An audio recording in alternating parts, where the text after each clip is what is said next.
show.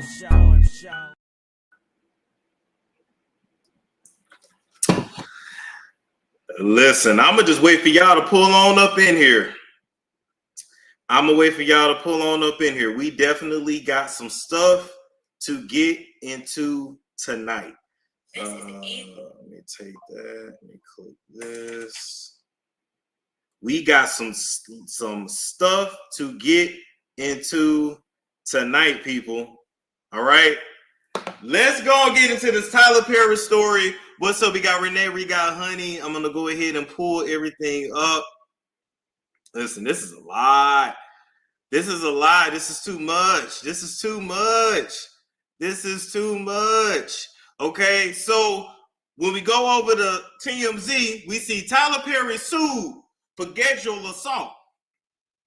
The Oval actor claims years of harassment and more. I want to know who told y'all about that Tyler Perry stuff first. Huh? I want to know. Wait a minute. Let me grab my belt. Hold up. Let me grab my belt. Where's my belt? I just got back to it. Where's my belt? Or maybe it's actually, I think I had it in my backpack. Where's my damn belt? Because I told y'all a while back. With the Christian Keys situation, I told y'all. With Lance Gross, I told y'all. Huh? And y'all said they said I was lying. They said I was lying on Tyler Perry. Are you kidding me? I told y'all. But y'all didn't want to believe the kids. Y'all didn't want to believe me though. Y'all said I was lying on that man. He would never. I already broke down how he tells them to grab their ankles. I already broke it all down. But y'all don't want to give me my credit though. Oh my God, I'm so surprised. Oh my God, I can't Tyler Perry, but never. Tyler Perry digging in all those crevices. This is the industry. This is how it is. Then when I went over when I put up on my Instagram, hold up. When I pulled it up on the Instagram, pull up my Instagram, okay? And I said he have a type.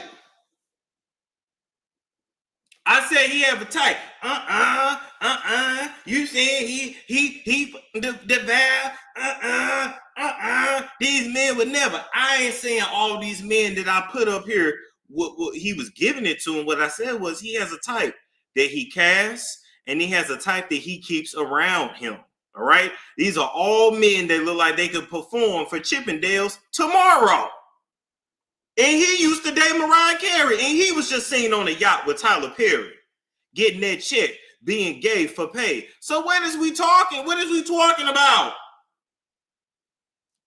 It is the industry. 90% of these people go both ways. They are fluid as F-U-C-K, and they don't even see it as gay. They just do what they do.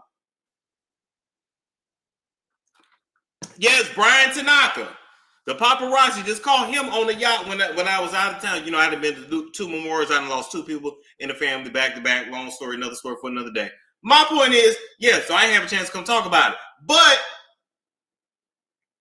let me tell y'all something, right? And let me pull up a picture of Tyler Perry when I say this, okay? Because y'all not understanding, but I understand y'all women, so y'all might not understand, okay? Hold up.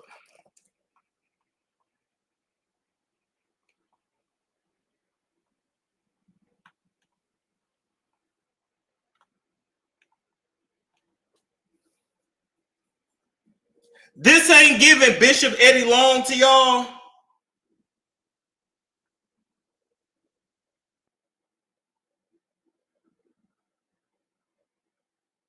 This ain't giving Bishop Eddie Long. Look how he posing right there. This ain't giving Bishop Eddie Long. I appreciate that, y'all. I appreciate that. This ain't giving Bishop Eddie Long. Wait a minute. Y'all better recognize the signs.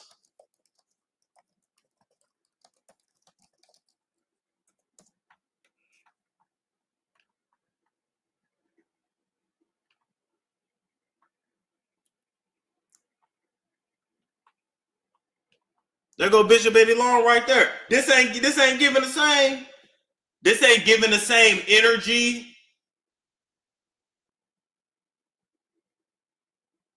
Be who you are for your pride. Somebody tell Tyler it's Pride Month. This would be the perfect time for him to drop an interview with Oprah, an exclusive interview with Gayle King, and to come out the closet. This would not be happening as much if he could just live his life freely and wouldn't have to do all this ish under the radar. But back to him and back to the point I was making. Okay. The reason why I posted all those actors that's been on Tyler Perry shows on my Instagram is because I'm trying to show y'all. Anytime you see a man and he hang around nothing but fine niggas, it's because he's gay himself. Anytime you see a man that surrounds himself with very, very attractive men and he is not attractive himself, it's because he's gay.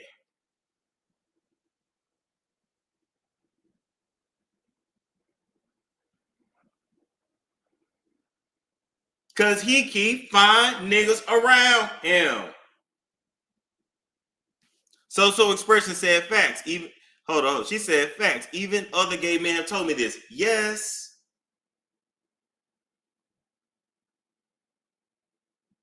Thank you. Here go another one. Monday night. He's paying all those fine men, but told you women to accept the light bill payment. That part. But after he tells you to grab your ankles and thank you, thank you, thank you, thank you, thank you, thank you, thank you. You wake up and you got a Cadillac Escalade outside. Or you wake up and you got a Mercedes GLE outside. Shout out to Christian Keys. Huh? Oh yeah, I know Christian Keys had just filed for bankruptcy and then flipped that money real quick. And got a brand new house.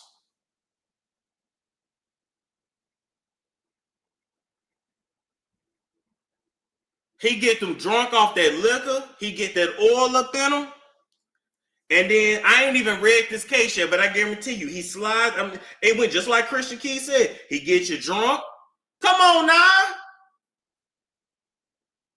We done heard this story again and again and again and again and again and again and again. And then he gets you drunk off that oil and he slide and he let it happen. It's all good. Oh, you can sleep in my room. It's plenty of room in here. Always throwing a party. This industry always throwing a party. You hoes party more than you work. Also, can I ask you something else? How is it that the Tyler Perrys of the world, the Diddy's of the world, all these famous men got all this time to nut? Y'all always nutting. Why is y'all nutting so much? Y'all not tired? What y'all taking to be able to nut multiple times a day and still get all this work done? Tyler, the writer, the producer, the director, the everything, and he's still nutting all day and all night. Where's Christian Keys? Christian got paid. Next.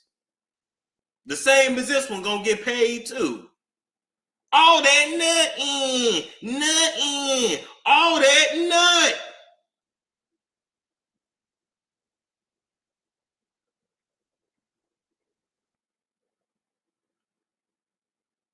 But Tyler slides behind him. Okay. And then when he slides behind him, he gets some of this here. And he puts a dollop, a daisy. And he rubs that shit up in him and tell them to relax. And he goes to town. He gets that good coconut oil. And he stick them 2 fingers in there like this. And get that good dollop of daisy. Okay? He don't even care if they cleaned out or not.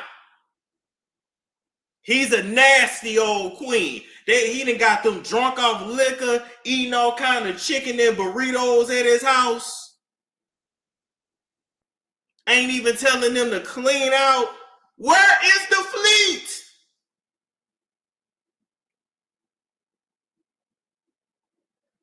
Ain't even got the good old water bottle. That's old school.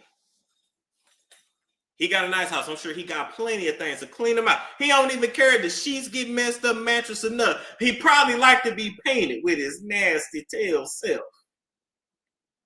And he put that dollop of daisy up in there.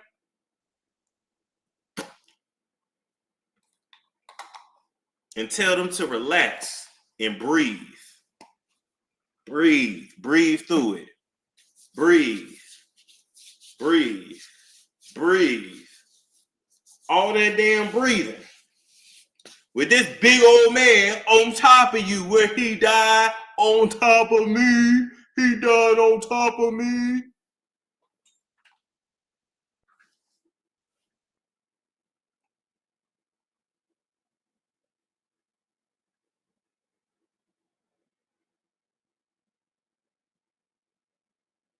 Anyway, I done told you.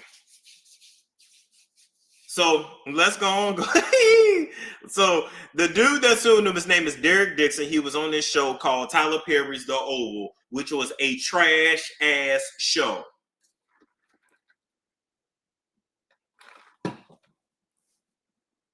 This was a trash ass show. I believe it came on TBS. Much like Tyler Perry's material, it had all the potential in the world. But because Tyler Perry is such an old queen that's stubborn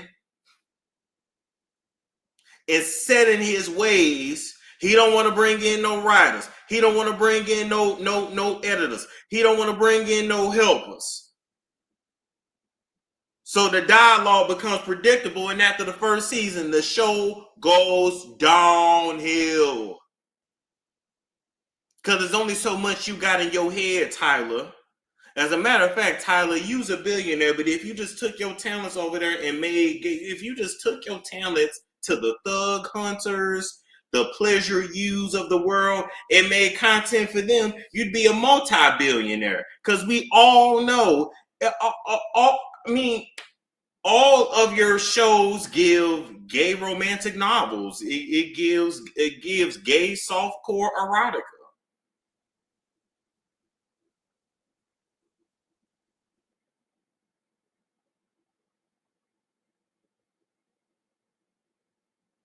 And am I supposed to feel sorry for you? This is a shakedown. This is a shakedown. It's a shakedown because you in a closet. It's in a shakedown because when you have to hide behavior that you feel is deviant, you go about it in devious ways. First off, you always got to pay your bussy bill. You pay your bussy bill or your coochie bill. You always do that. You don't never put no wood up in them up and you ain't properly compensated them. Got them walking and limping and gaped for the next 48 to 72 hours because you drunk off that Hennessy and didn't even want to take your time.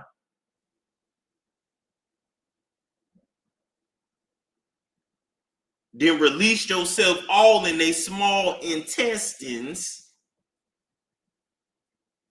and then you send them on their way like pure garbage? You just sat there and abused their esophagus and beat their tonsils up like some drums in church? It made them swallow all of your kids' siblings? And then you wonder why you're being sued.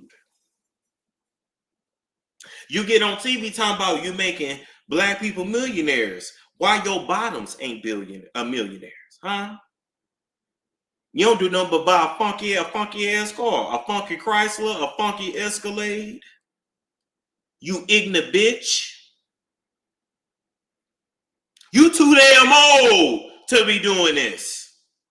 You got a son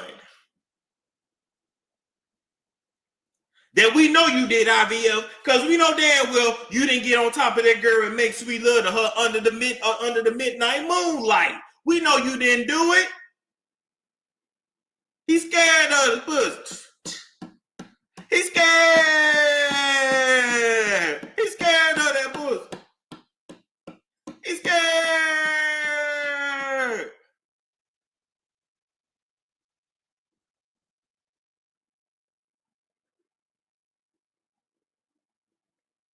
We know you went down there to the clinic and went in that bathroom and took your phone in there and put on Thug Hunters or put on Jacoby them or put on Yes King, Yes King.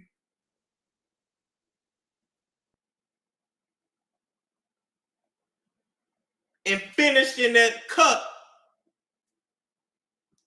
and tinseled over, gave it to the people, and waited for your baby to come out.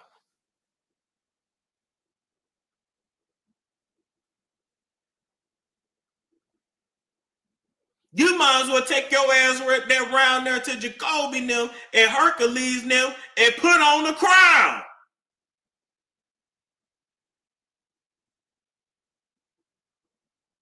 Yes, King. Yes, King. Who's gonna clean this up? Who's gonna clean this up?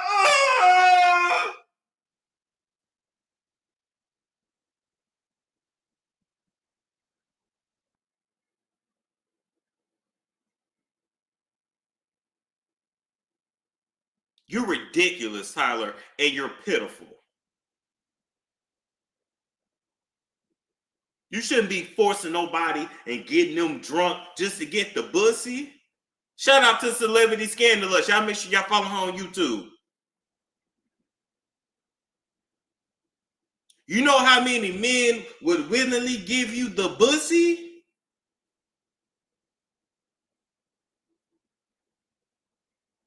They would willingly give you that.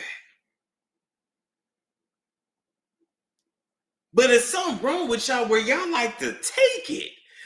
Or y'all like to get it. Yeah, I told y'all that too. They love straight men. Gay men love straight men. And love turning them. He bi what? Bisexual? He might be bi-coastal.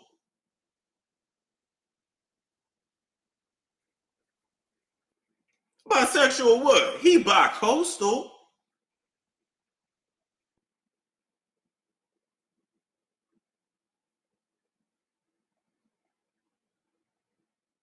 Right, bipolar.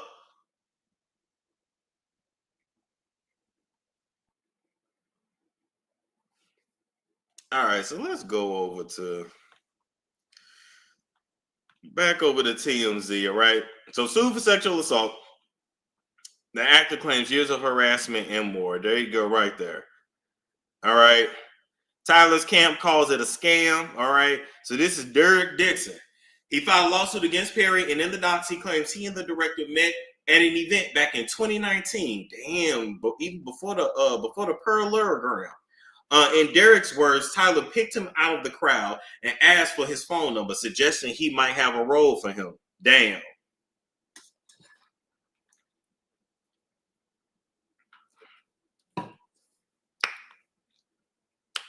Damn.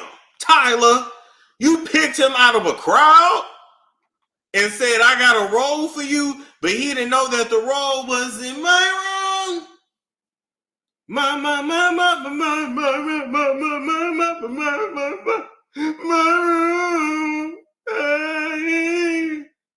He didn't know.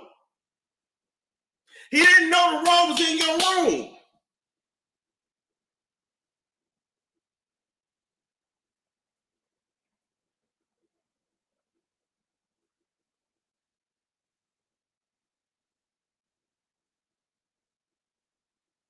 You seen him in the crowd and he thinking, oh my God, I'm going to be in a movie. Oh my God, oh my God. Yeah, you're going to be in a movie. You're going to be in a homemade film. What they need to do is get not a subpoena. What is it when they come in your shit and they raid your shit? What they need to do that? That's not is that a subpoena? What is that called? I can't think. Anyway, Tyler got cameras all around the properties in every room. So I can guarantee all of the assaults are recorded somewhere. A warrant, thank you. So if somebody was smart, get a warrant for all the video, all the security footage inside and outside the home. Get all the computers, all the hard drives, and all of the phones. He needs to be rated because all of these assaults, they're on camera. They're on film somewhere. He goes back and watches his shit.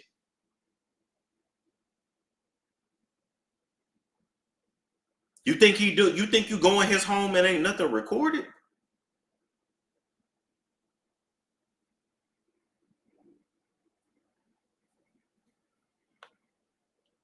Come on now. So then he said, all right. As it turns out, he did give Tyler, he gave him a small role in 2 episodes of a show called Ruthless. Oh, he was in Ruthless too, okay. Then in January 2020, Derek says Tyler invited him to his Atlanta home, and he accepted, hoping to build a friendship that would lead to more acting gigs. But according to the suit, while there, Derek drank too much and ended up sleeping in the guest room. Does this not sound just like what Christian said? And then if y'all not from Atlanta, y'all don't really understand when people say they live in Atlanta, they really be on the outskirts, for real, for real. They don't live in the city. They down south, they got these big ass houses, these big ass yards, and they be in the woods some fucking where. So when you that far out, you really ain't getting no Uber. You really ain't getting nothing the next day. Wherever you go for the night, that's it. And it's down south, so baby, it's dark. So he got you out in a mansion, in the woods, in the dark. And you screaming, oh my God, it hurt. Oh my God, I'm ripping, I'm tearing. Oh my God, it's too big. It's too big. I'm new, bro. I'm new. And can't nobody hear your screams.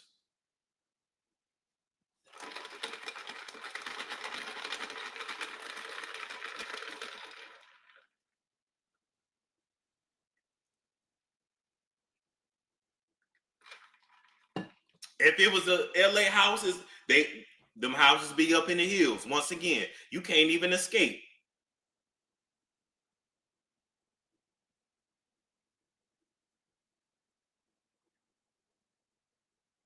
This is another reason why I know it really wasn't meant for me to go in the industry, because I don't do all this shit.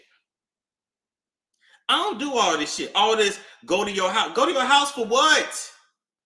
You gonna give me a job or not?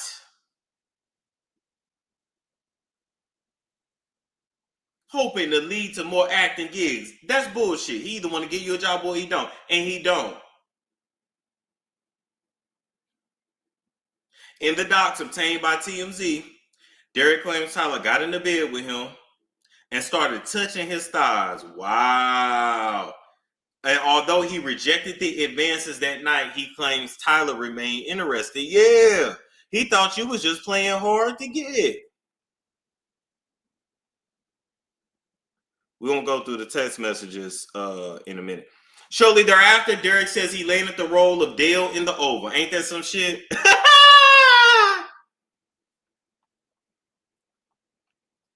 Speaking of whatever came of Christian Key's allegations, baby, he got paid. What happened to the office meetings? Remember, I was offered an office meeting with Diddy. What was going to happen in that office?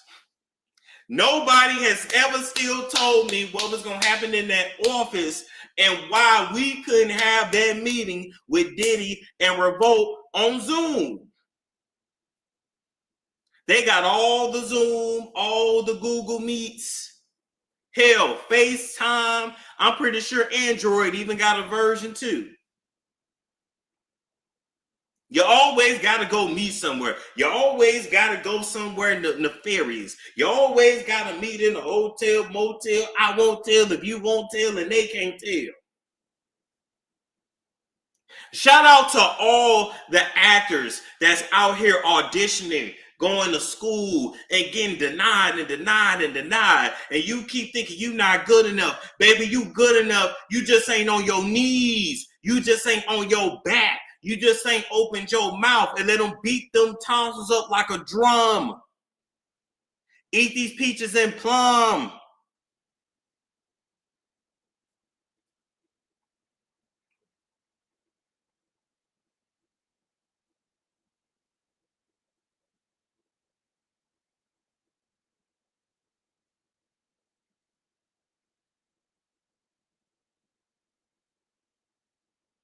This is why Hollywood is dying.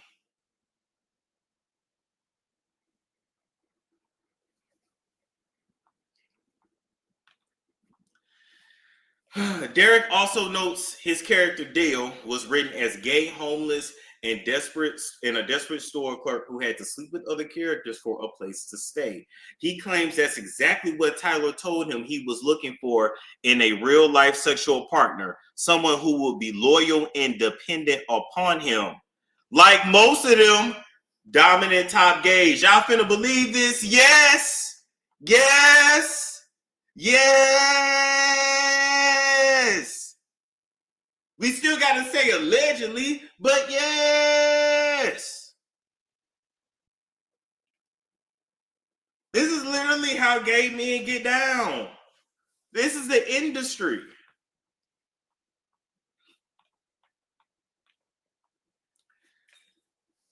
They love somebody loyal and independent upon them. Just like that. Don't they tell y'all to be so submissive? Meanwhile, they gonna treat you like shit and treat you like a human cum dumpster. Derek says he feared his career would be derailed if he flatly rejected Tyler. So he instead told him he just wasn't the sexual type, but he was always terrified he'd lose his job if he complained of sexual harassment. And we're going to be here for him as a victim because guess what? Women feel the same way. So we're going to be here for him too. To that point, he says Tyler once again invited him to Atlanta later in 2022. Oh, Lord, here we go again. And things allegedly took a dark turn. Derek claims Perry greeted him warmly, but quickly started a sexually charged conversation, like asking him if he likes it in the bed, and then grabbed Derek by the throat while saying, look how excited you just got.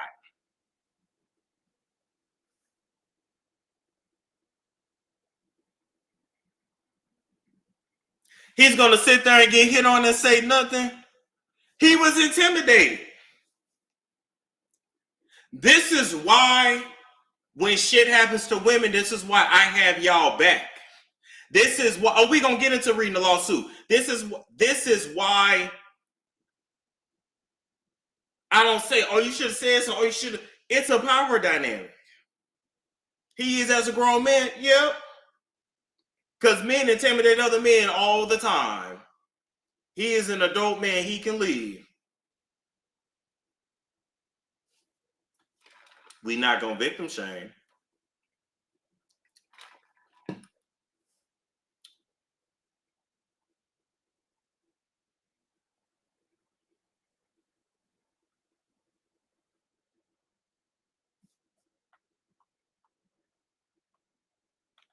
Let's see. He says he pushed Tyler away, and that was the end of that alleged incident. The lawsuit includes years of text messages allegedly sent between both men. Most of the ones Tyler allegedly sent are sexually charged. For instance, one reads, "No straight man would be going on walks with you or cooking dinner for you unless they wanted to fuck you. I would fuck you." Nigga, what?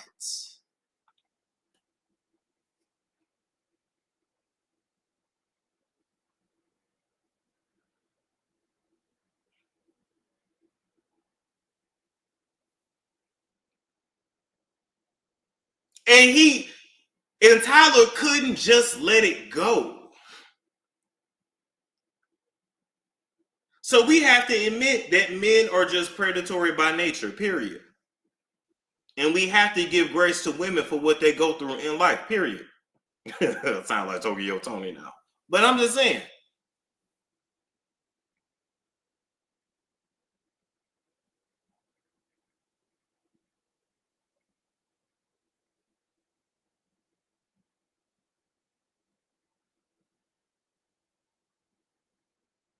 Thank you. Could you imagine you're a boss? Is Tyler Perry dumb enough to text? Yes. Yeah. If he's comfortable with you, yeah, absolutely. And he's probably very narcissistic, and narcissists never feel they're gonna get caught. Like they don't. Y'all can't look at this man and tell something wrong with this motherfucker. The way his pappy, that wasn't even biologically his pappy, used to beat him into submission, and now he's out here abusing men the way his daddy abused him.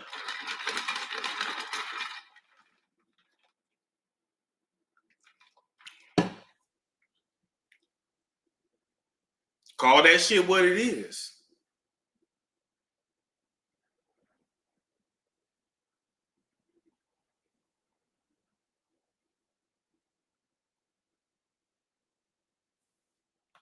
I'm surprised this ain't came out before. That's what I'm surprised of. The most aggressive incident allegedly went down in June 2021, again at Tyler's Atlanta home. Now, Derek, this is where me and you gonna have the issue. Yeah, Walter Lee been exposed him. Monique been exposed him. Roseanne been told me. She said Tyler Perry, Oprah Winfrey, and what's the other queen? That demonic queen, Lee Daniels.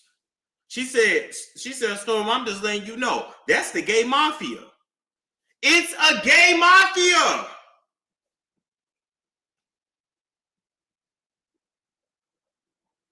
Now, I wouldn't have went back to that house. Here's my thing. First off, I wouldn't have went to the house the first time. But even if I went that first time, I definitely wouldn't have went back a second and a third and a fourth. And I just wouldn't have came back to work.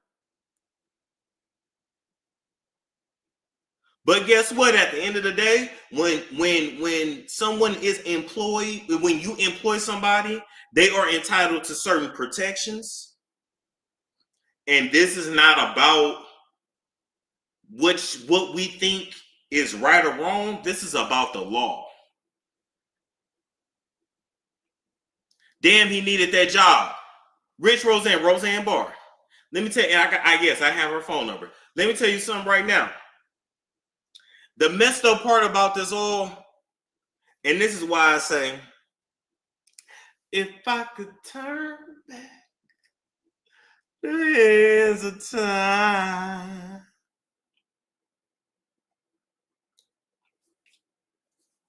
Damn, I still got some ground turkey. I probably just would have went into tech, because the crazy thing is, this industry wanna fuck you like a dirty dog asshole off of Figueroa or Harry Hines, and they still don't pay anything. Most of these actors and dancers and singers and entertainers make below minimum wage, getting starved, getting your ass beat. Why do you think they come back and sue? They look up and realize my youth is gone, my body gone. They didn't call all kinds of STDs just to make it in this game and still ain't got shit. And you think you not finna give me nothing? Okay. Okay.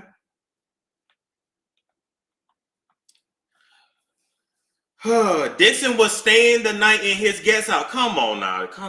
You wearing only his underwear. When he says Tyler came in to give him a good night hug, he alleges Tyler yanked them drawers down, grabbed that butt and said, relax and let it just happen, and assured him it wasn't gonna hurt. Didn't I tell y'all?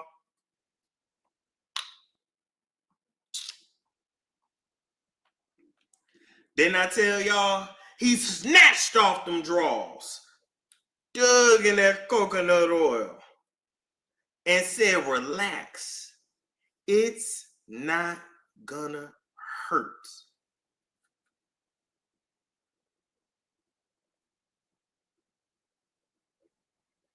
Snatched them drawers off.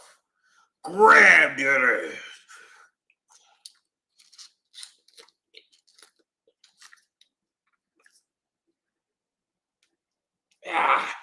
And said, "Fuck, relax. Oh my God, relax. It's not gonna hurt."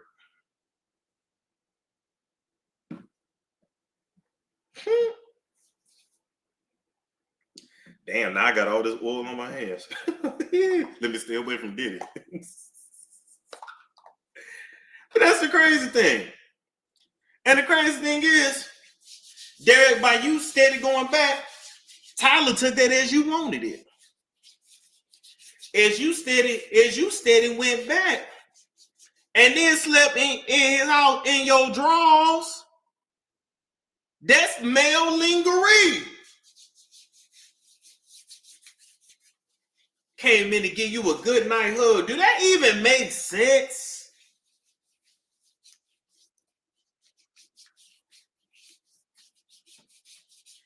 Bitch, you supposed to wear a chastity belt around that mother sucker.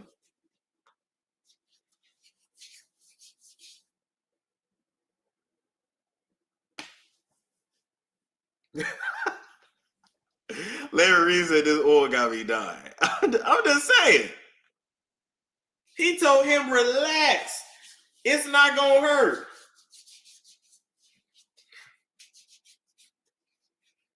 Now,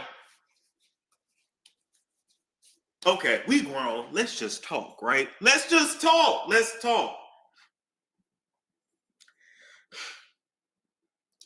I've performed anal sex on a woman 3-4 times. That's it, right?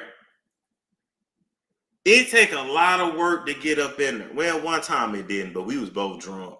So that's probably why her asshole opened up like that. But then she was squirting everywhere. Anyway, that ain't the point. Because that shit do be making y'all squirt. But it take a lot of work.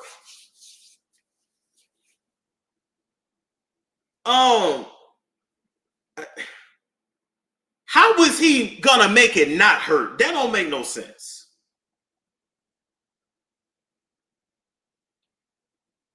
Like when I tell you, it still even amazes me that people take a phallus in the anal canal. It'd be like, wow, this is magic.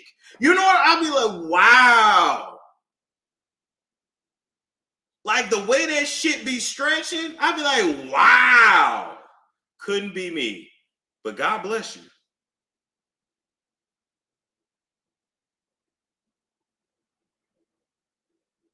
It wasn't gonna hurt. Boy, you was gonna make that man pass out. And can we be real? If Tyler is well endowed,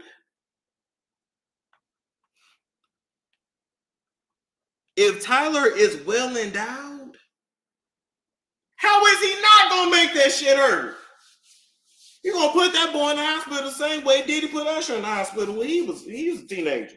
That's how Diddy learned to use more oil, more oil, more oil.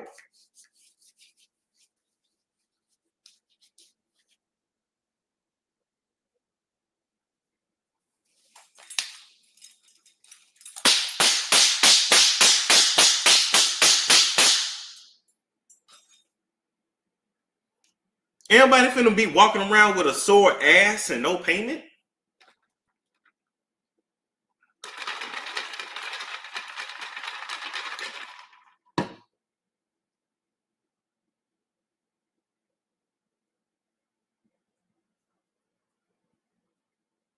Thank you. All it gonna do is hurt. That's what I'm saying.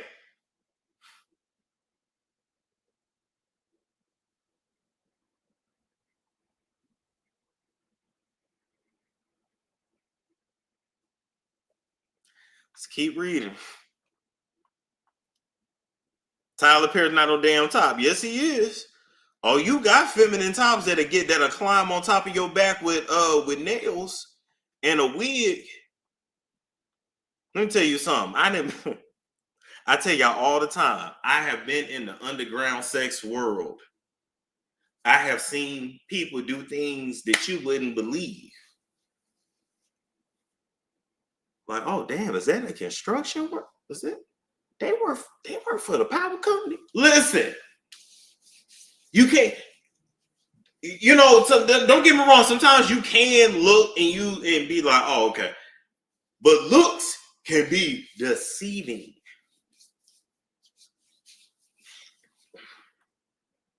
Looks can be deceiving. You don't know what somebody like. You may see a dude that look. Think of a big old buff dude. Still rubbing that door because I got it all over the chair. So I'm over here slipping and sliding like I'm at Diddy's house. Is that how I was gonna be slipping and sliding in Diddy's office? Scrabbling and scraping for shit. I like it. I like it how you do that, Daddy. I like it. I like it when you scrambling and scraping for shit. Do you get what I'm saying? You don't never know what somebody like. I'll never forget I was at, what's that place in Atlanta? Not Trapeze. That's the classier place. The other one is Tokyo Valentino. Yeah. And they put, it's a sex club. That's what it is. I mean, it's technically like a strip club too, a hangout club. Atlanta is not a real place. That ain't the point.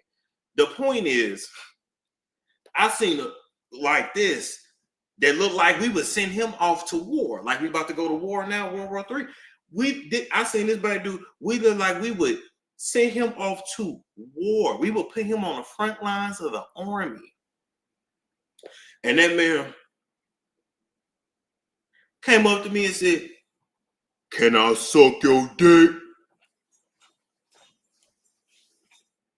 What? No. And I ran before he could catch me. Because you wasn't going to Dwight Howard me and hold me down with that arm as it wasn't going to happen. But when I went upstairs and then some time went by and I came downstairs and I was leaving. No, he said, "May I?" He had manners. He said, "May I?" I'm going to explain it because he had an oral fixation, right? I came back down. It was a line of dudes. And I mean, regular looks. These dudes look like your daddy, your uncle. I'm talking about them kind of like regular, niggas. And he was just on his knees. He had a booth. He had the door open on his knees and was just giving them niggas head on rotation. Giving them head, giving them head, giving them head, giving them head, giving them head, giving them head, giving them head, giving them head, giving them head. On his knees. Knees straight on the hard concrete floor. No pillow or nothing. I mean, them knees must have had a callus. I know them knees was black when he got up.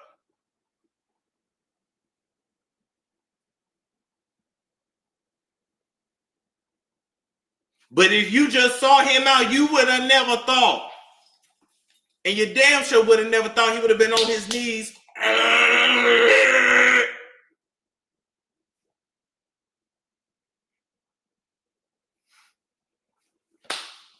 your ass out of here. Damn that. No, I didn't stay there to watch. I was leaving. The place is open. If you ain't never been to Tokyo Valentino, you don't know. If you ain't from Atlanta, I mean, if you ain't lived in Atlanta, then you don't know. The sex clubs down there are different. You may go past a room and you see two niggas getting it on with the door open. And then you might see another room and then it's a man and a woman getting it on with the door open because they want people to watch, or in a room where everybody can watch. My opinion said what I'll run.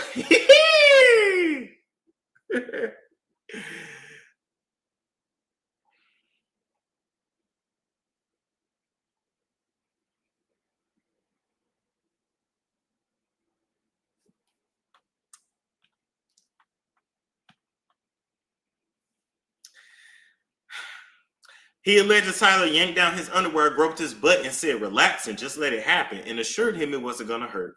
Dixon says he managed to rebuff this advance by changing the subject. According to the suit, Dixon finally filed a complaint with the Equal Opportunity Commission in June 2024, quit the Oval, saying he could no longer put up with the alleged sexual harassment. He is suing the studios for quid pro quo and workplace sexual harassment. For sexual assault and battery. He's seeking $260 million in damages. Wow. Okay. So now let's get into the text. Now let's see what y'all think about this. I'm assuming the blue is Derek. He said, "I can call you later or tomorrow sometime." Tyler said, "You have a really fresh voice and take on things. I don't know where this is going, but I laughed the entire time. I could see the world and the characters. My exclusivity ends in 30 days. I want to take losing it out to Amazon or Netflix after that, engage their interest. But I also want to try and get you with the right people to help you make these shows work. They are not for my audience, but we need to find a home for this stuff. I don't want to miss another," I don't know what that is, Creek. You know that Eugene brought that to me first, but I didn't get it. Look at a running game.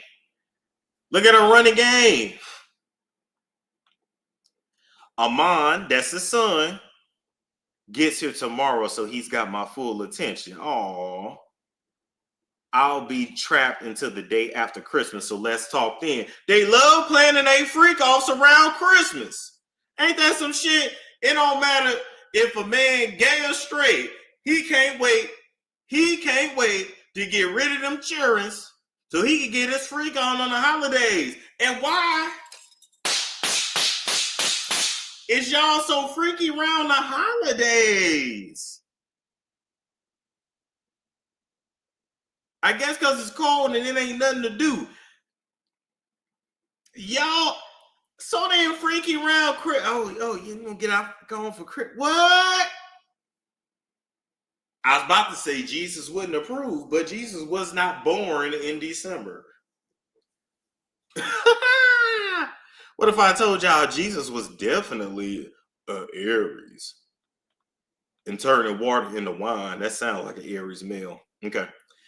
So then Derek said, wow, I was worried you'd even like it because it's a weird concept, so thank you. Look at Derek still thinking Tyler even care about what in the fuck he talking about when not that pussy that's in them drawers. And we just had a heaping dose of it and now it's back to nothing. It's really weird. Tyler said, I didn't have any contact. What are you talking about? I haven't been touched in months.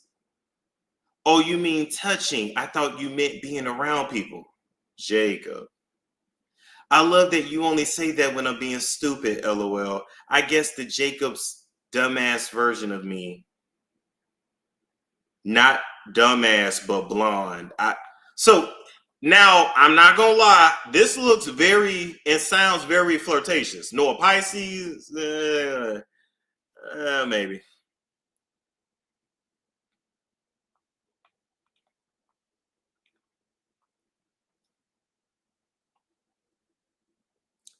You know what I cook? Okay, this is April 27, 2021 at 5:32. Hold up. Damn, not the day before my birthday.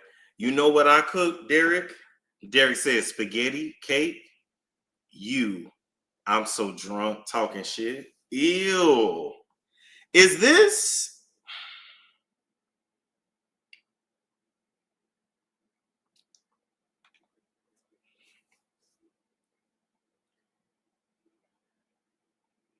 Okay, you know what's getting me though, and I gotta be honest.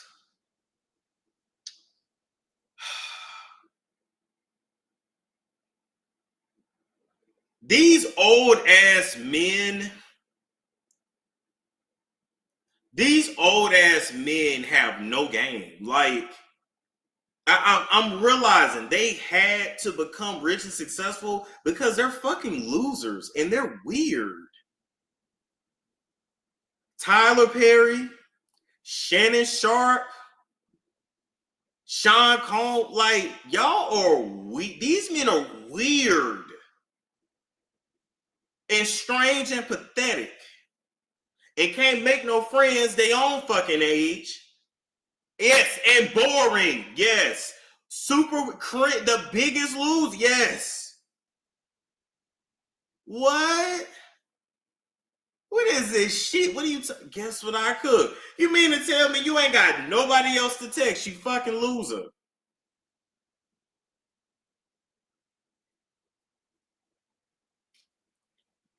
You couldn't send that text to Oprah? Money can't buy them love. And guess what else? And money can't unlame you. And guess what else? They do be neurodivergent. I believe that too. They definitely do. That's why they have to work so hard to be their own boss, because they can't. You know what I mean? Yeah. And they always want to be with somebody that they are not looks compatible with. Shout out to Tony Gaskins with his slow talking self. Shout out to slow talking ass Tony Gaskins. They watching the nasty movies. What's up, y'all? Checking it again. This Tony Gaskins. I apologize, y'all. Y'all forgive me, y'all. Y'all forgive me.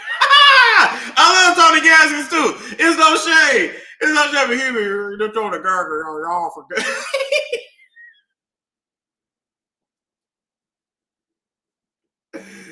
I'm like, damn, I thought I told so that man got me beat. He told the guard, y'all, forgive me, y'all. My wife is sleeping over there, and I got the camera on, so I'm not gonna be talking too loud. I'm taking my son out for the trial, so you know he's doing good, and I'm so proud of. Tony Gaskins, he love his family, he love his children. I love it. If we all had a dad like that, maybe we wouldn't be so fucked up. Anyway, this ain't about me and my trauma. But my point is, I hope I never run into him. I know. Listen, I need some life coaching from Tony Gaskins. I'm just being silly and talking shit, but I respect the fuck out of him because he calls out men and women on their promiscuity. So I respect that. Anyway. So Tyler then said, what's it gonna take for you to have guiltless sex? Have y'all found that yet in therapy? Yes, it's the exact same kind of car, a Geo Metro. Okay, so a lot of this conversation we're missing, but basically Tyler's like, ain't no wrong with being gay, ain't no wrong with this, like, don't worry about it, just do it. And then Derek said, giving up my religious guilt, becoming a Buddhist, that's so cool. Where you came from. Unfortunately, Derek got her friends who are in their 50s and 60s who are still dealing with that, and it's so sad. You can have freedom from religious guilt and still believe in Christ. So what he's trying to do is trying to hold up.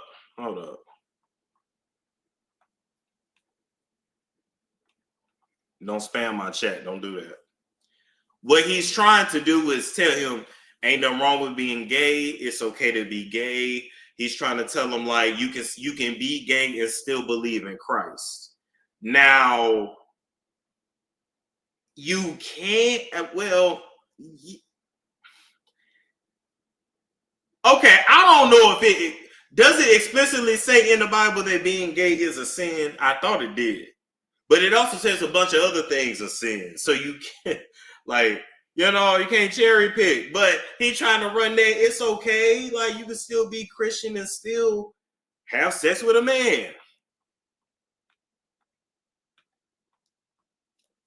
Another conversation. Tyler says, nice. Santa Monica is nice. I'm glad you're going out there. How is your no? Is it stronger? You got to have a strong no. Then Derek said, yes, it's strong. My mom literally thinks I'm going to sell my soul to the Illuminati. She heard Kanye say that it's real. Oh my God. Not you talking to the head of the gay mafia about the Illuminati. Tyler said, well, I don't think that. But I do think you have to be able to say no and mean it and make it clear. Derek says, I'll only say yes if it gets me an Oscar. JK, JK, JK, JK, JK. I hear you. Wait a minute, bitch. So you will only say yes if it gets you an Oscar? So then that's not assault. That's you. That's not assault. That's you selling yourself in exchange for fame. I was with you into this. I was with you, Derek, into this. So you saying you would give it up for the Oscar the same way Halle Berry did? Because that wasn't number the elimination, humiliation ritual on Halle. Go watch the director's cut of Monsters Ball when Billy Bob Thornton got her bent over, hitting her doggy style, and you see his old saggy hairy balls clapping on her clit. You can see it in a reflection. That was real sex going on. Not to mention all the shit she had to do with them directors before she even got the damn role. They did her dirty. Billy gave it to her. Oh, he gave it to her good. I ain't gonna lie. But they didn't give her Brad Pitt. They didn't give her what was the good looking white heartthrob man back then. They could have gave her any good looking white man. They gave her trailer trash Billy Bob because it's meant to be humiliating. That's the point. And she said, "Make me feel good. Make me feel. Oh, make me feel good. Make me feel good. Oh, yeah." Could have let Brad Pitt run up in her, Johnny Depp run up in her, Tom Cruise run up in her, Richard Gere run up in her. But they can't let you enjoy it though. It wouldn't be humiliating.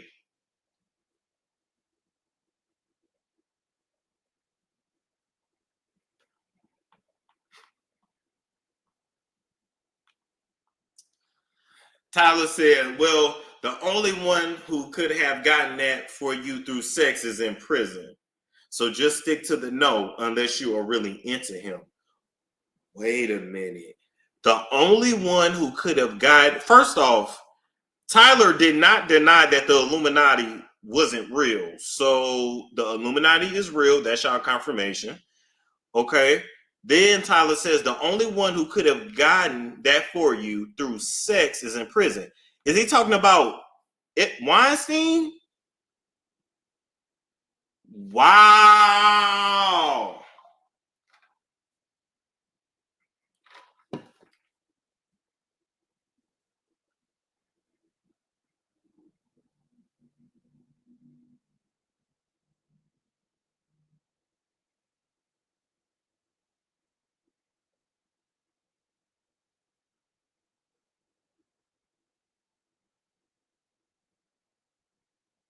Wow. Damn, there it is.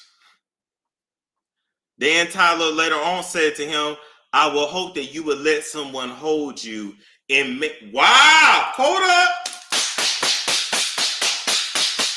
I made love to you like you want me to, and I'll hold you tight.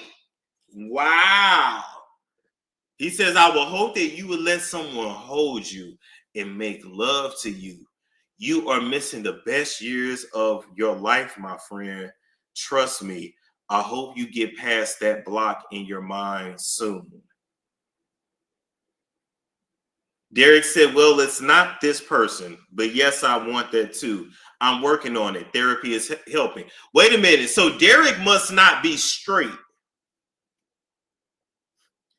Derek must not be straight.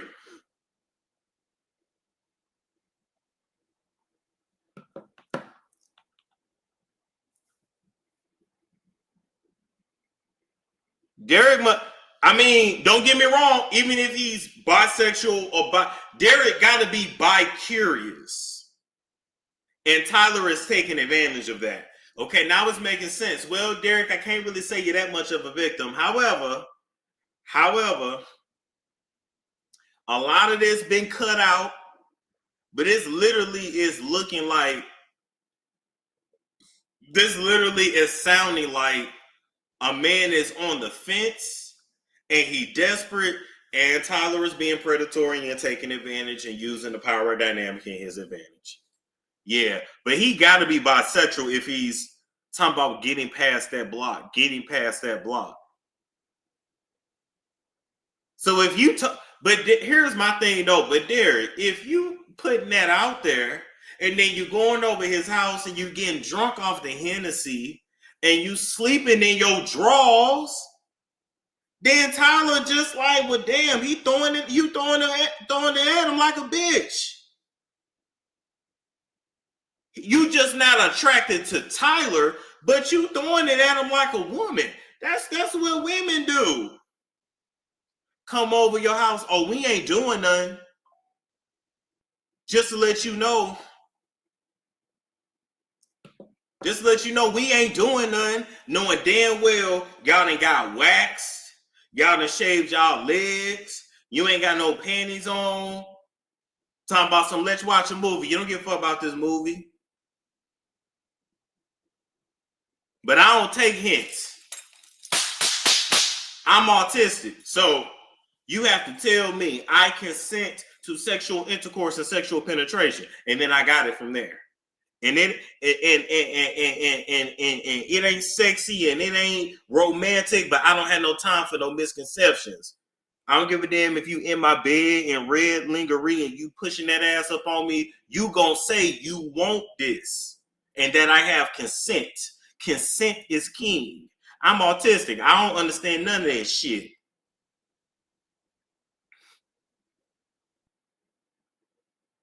Tell me you want it, and then I'm gonna give it to you, and I got it from there.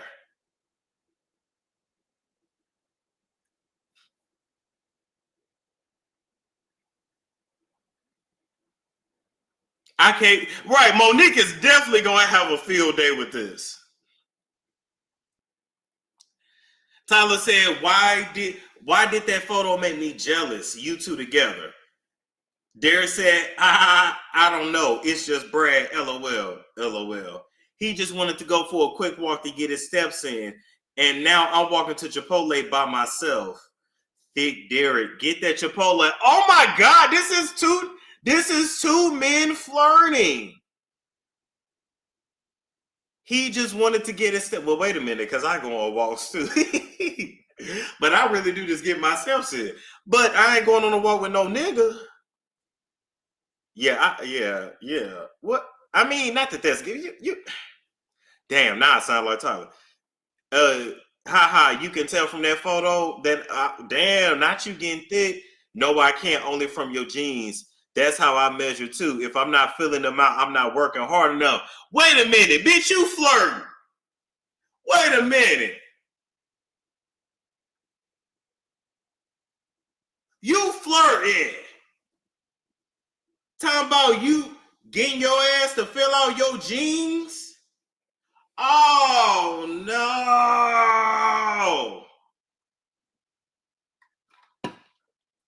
This is two grown men flirting.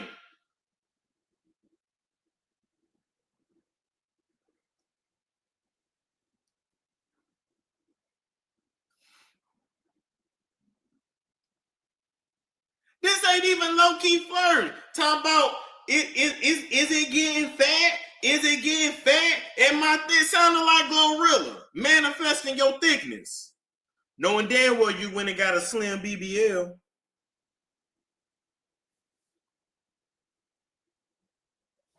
And that messed up rhinoplasty. Shout out to Glorilla. Ain't no way I can have sex with Glorilla. That deep ass, deep ass what? You had to hit her from the back and have a pistol to the back of her head to make her come.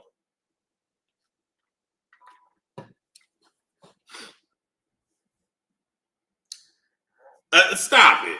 Talk about not too much on Glorilla. Y'all know damn well that new nose is terrible. That new nose is terrible. And you know, low key, her nose worked for her. You know what I mean? You know, it's shit I would want to change about myself too. But then I'd be like, but God put it there for a reason. Yeah, she looked good, but that new nose is trash. I'm hoping it was just makeup, because if that's the new nose, she need a revision.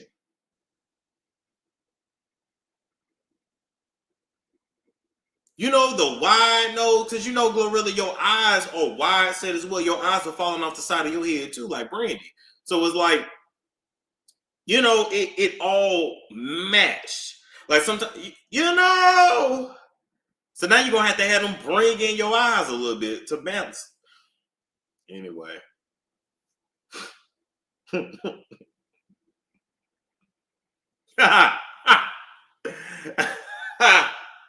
What was wrong with her nose to begin with? Well, baby, she had her daddy's nose. I can tell she had her daddy's nose. That's what happens when you a woman and you had your daddy's nose. Well, kind of like Rihanna. Down to Rihanna, she looked just like her baby. She has her daddy's nose too, and her daddy's forehead. Anyway, let me get back to this.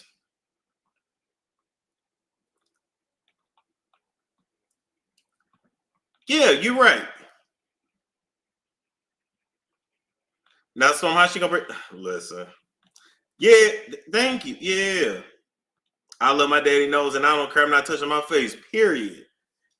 Now, Naomi. Now I'm talking. I like the way that's spelled too. I'm talking all this shit, but when I get my money right, listen, y'all may see me at the plastic surgeon's office. Don't say shit. Just act like it didn't happen.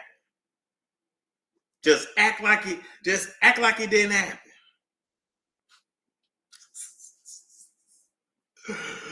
At least I admit I'm a hypocrite. Okay, anyway. Okay. Okay, Tyler said, I feel sorry for the person you choose that you choose. And I won't even, and then Derek said, I won't even take an aspirin from someone anymore. Ha ha ha. I would cry if that wasn't so funny. Why? And then Tyler said, what I mean by that is that you're so beautiful. When you're finally are able to unlock your mind, you're going to make that person crazy. Wow. The pussy make them go. Thank you, Bless C, G. I appreciate that. And you're right. You're absolutely right. Why can't Tyler find men who want him?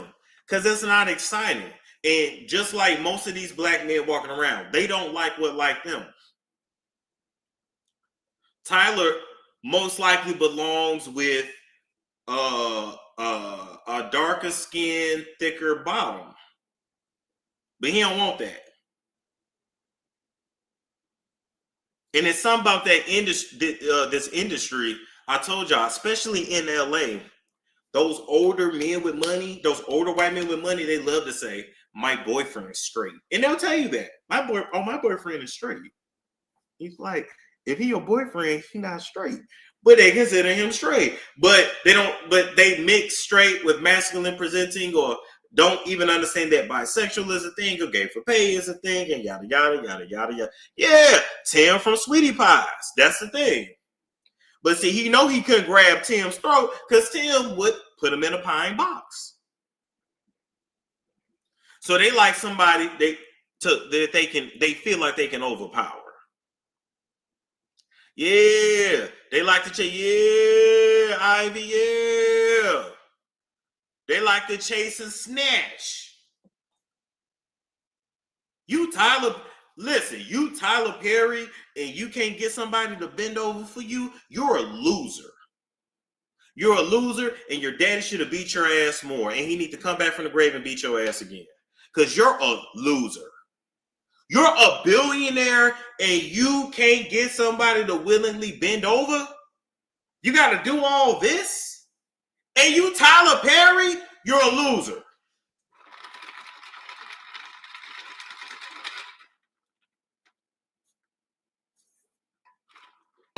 You shouldn't have to do this. Bring your daddy from the grave so he can beat your ass again. And again. And again. And again. Now I'm starting to wonder, them stories about your past, Tyler, was you taking advantage of, or did you take advantage of somebody and your daddy caught you, and that's why he beat you?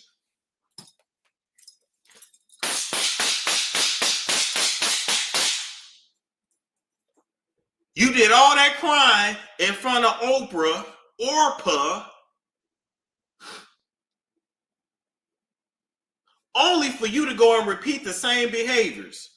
Getting them drunk, getting them high, grooming them, forcing yourself behind them, snatching down their drawers. What's in this cup, baby? This ain't nothing but water.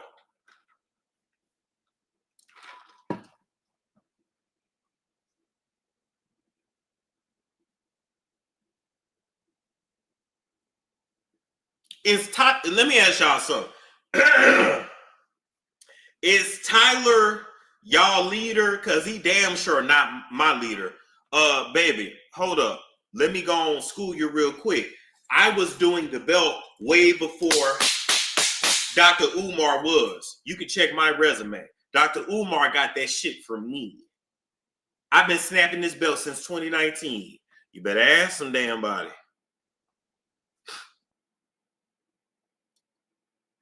That's what I'm saying. Tyler Perry was never my leader. Ugly ass Charlemagne was never my leader. Diddy was never my leader. You know, they're used to be like the leaders of the black community. I never listened to them. I took them as entertainment. I took them all as a joke, because to me they are a joke. I mean, they were successful, but look what they did to get there. You're a joke.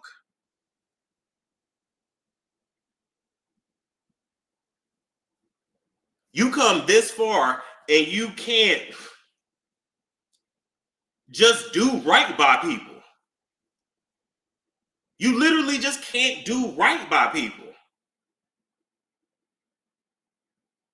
Maybe they should have never gave you ninjas power. They should have never gave you ninjas access to money, because you go and you do the same shit that the white oppressors do.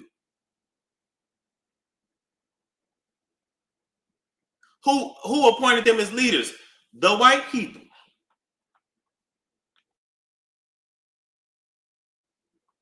Who the hell saw Charlemagne as a leader? The Democratic Party? The same ones that thought that having Meg Thee Stallion get up there and twerk and shake ass was going to get y'all to vote for Kamala. I don't know why. I don't know who idea that was. That was so embarrassing.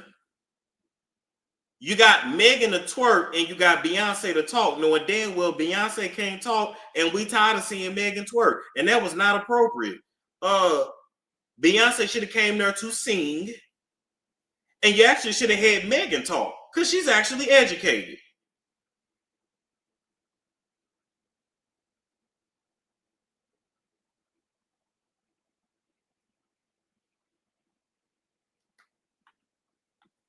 Anyway, I mean, this is a lot. Okay. I repeated that twice. All right. Derek said to him, I know I need to smell the roses more.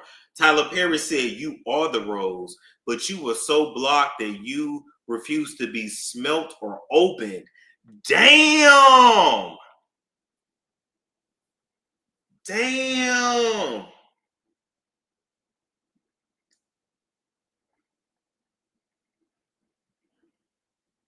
Damn.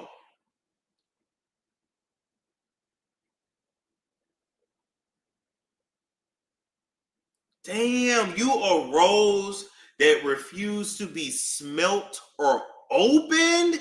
Damn.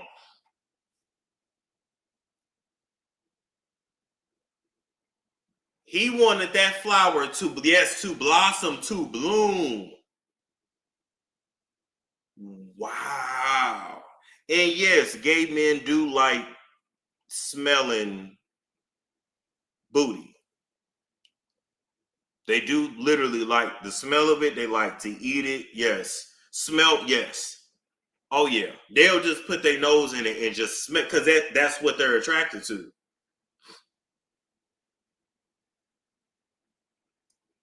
Yes. And some bottoms, especially like the Hispanic ones, I got gay friends, so this is how I know. But we just talking, and I'm gonna tell y'all the real. They constantly like keep the like some of them will say like, oh, I know my body, so they don't worry about eating before they get boinked. But they keep themselves cleaned out. They keep themselves dushed. And some of them use different scents with they do. So some of them, some of their booties will literally smell like flowers and roses, and yeah.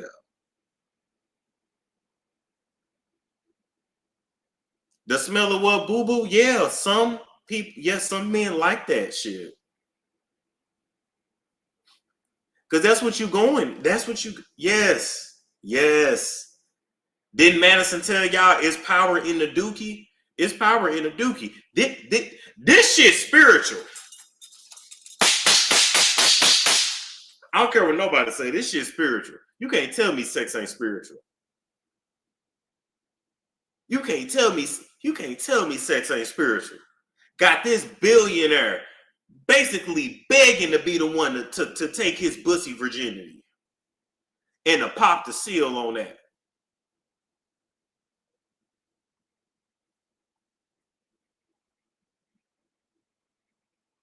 You know what I realized in 2025? We all know too much about each other.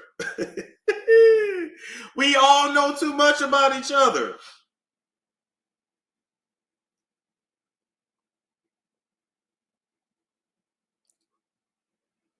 But it's definitely spiritual. And then, of course, when you engage in um, rectal penetration, there is energy that goes from that area all the way up through the spine, through the brain, where you learn about Kundalini energy. And it literally relaxes you, untenses you, and like it literally does like feminize you. That's why women who are, and I hate to use this language, but women that are heavily in their masculine, um, that they have corporate jobs, this, that, and they give orders all day long. When they use sex workers, because they use sex workers too, they'll tell them they only want anal. They literally want to be broken, if that makes sense. Put back in their feminine energy. And regular sex don't do it, but anal sex it forces you into submission.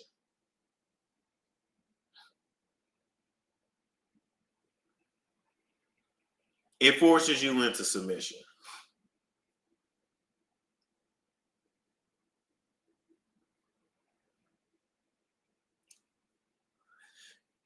Yeah, I'm good on Hollywood. I'm just gonna build my own thing and do my own thing and continue to build my app. And when I have my productions, I'm not gonna be doing people like this because this is crazy. You know what else too? I say the Tyler Perrys of the world, the Diddy's of the world, they should have just went into porn. They really should have. They should have just collaborated over there with Brazzers now. And they could have been with the Freaky Leaks. It could have had a Freaky Leak every day of the week and still made $1 billion. I think the real lesson in all this is that you got to be yourself. And when you're not being yourself, spiritually, like the spirit's going to expose your ass. They should have just made the dirty movies because they already doing it. And he already producing dirty movies. That show All the Queen's Men. I mean, come on now. All the Queen's Men, Beauty in Black.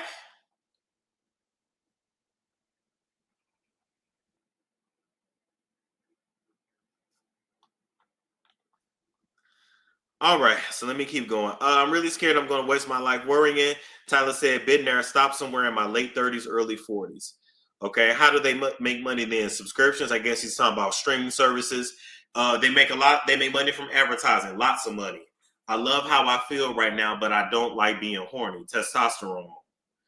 Oh, yeah, because Tyler is a man of a certain age, so he's definitely on TRT.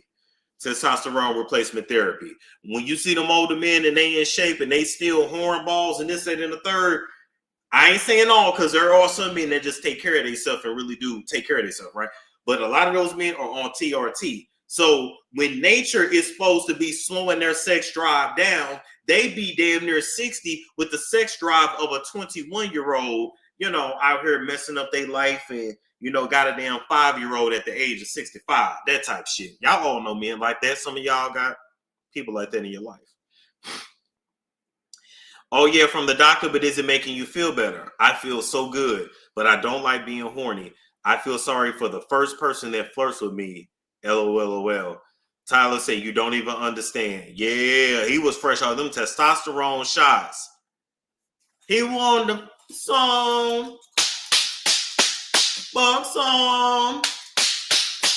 Fuck song.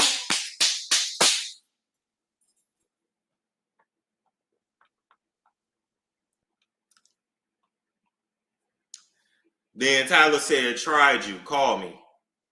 Derek said, hey, I think the hangover hit me harder than I thought. Can we talk later? Yes, it was quick, but okay. I really need to talk to you, my friend. Please call as soon as you can.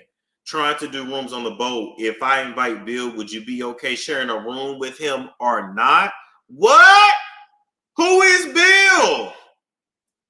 Who is Bill?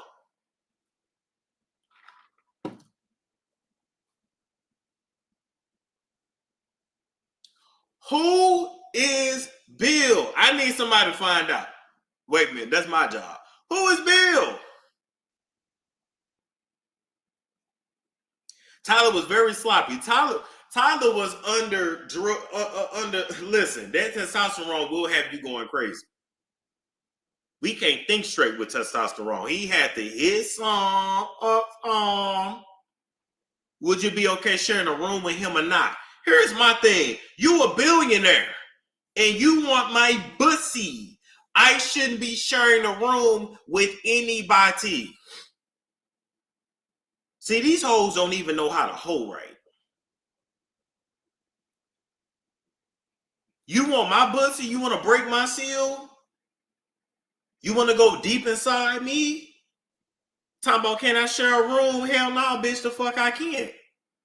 The fuck? I cannot.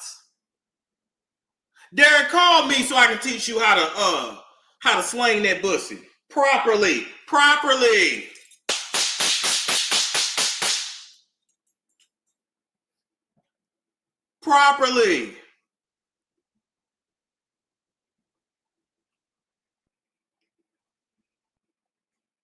Call me so I can tell you how you were supposed to do this. Because you were supposed to been running them pockets. Share a room, a billion, not a billion. I would have said not a billionaire being cheap.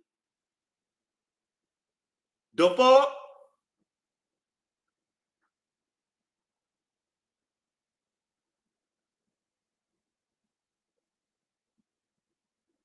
Storm, what you been doing in these streets? Stop it.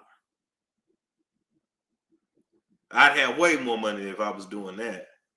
We talking common sense. You dealing with a billionaire. You're texting Tyler Perry, who is a billionaire. You think I'm about to be cheap? Here's my thing. These men want all. This nigger is just like the niggers all over the manosphere and the red pill. You want all this control and submission, but you don't want to come out of pocket. You don't want to come out of pocket, but you want somebody to follow you and control, and you want to be in control. You got to come out that money. Why they think somebody want to follow them just because they them? You're not him, Tyler. You're ugly. You sound ugly. You can't help but to walk around and carry yourself like an old ass black woman. You just like Shannon Sharp, just big and ugly. So when you big, you ugly, and you got the nerve to want to be controlling and trying to be tight with the funds, if you gonna be tight with the funds, then I might as well get with somebody that I'm actually attracted to. And I'm gonna say the same thing to women. If a rich ninja gonna be, a ninja, a Wonder Bread, a Ritz cracker, a tortilla tostada, ramen noodles, I don't care.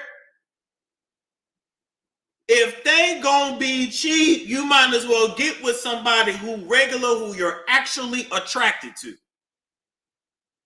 What sense does that make to get with somebody who's rich, ugly? You gotta close their eyes when they pumping and sweating on top of you. They telling you what to do. They smacking you around when they feel like it. They using you like a human cum dumpster and a trash can. Want to be bossy and shit, but don't want to boss up and pay this invoice. You supposed to send him Zelle, Cash App, PayPal, Venmo. That's what you were supposed to do. He ugly. He ain't cute. And let me tell you, in the gay community, they rough as hell on each other. He's ugly. Ain't nothing about Tyler's face that is cute. He big and tall. He's big and tall. That's it. He ain't cute. Stop it. He look like an old black woman. And that ain't a good look for a man. That's a good look for a old black woman. Don't nobody want no old black woman on a man. Hello? That's like saying Shannon Sharp is cute. Shannon Sharp know he ugly. And he purports himself like an old black woman. Which, if you want that, you just get with an older black woman.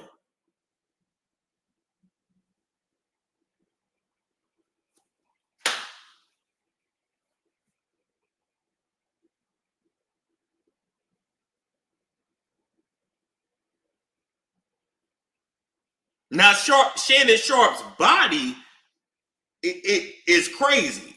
His stature is crazy. That face and his voice and that thick ass tongue. See, part of what makes men attractive to women is even like the sound of our voice, how we talk to y'all. A nigga sounding like your grandmama is not turning you on. Stop it. We know that's why they go put their phallus in Wonder Bread.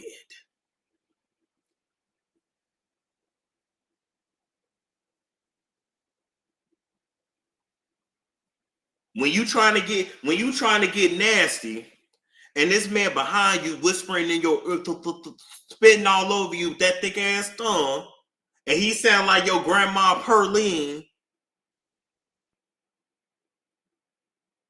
and Auntie Sherry. He sound just like Auntie Sherry. Walk like Auntie Sherry.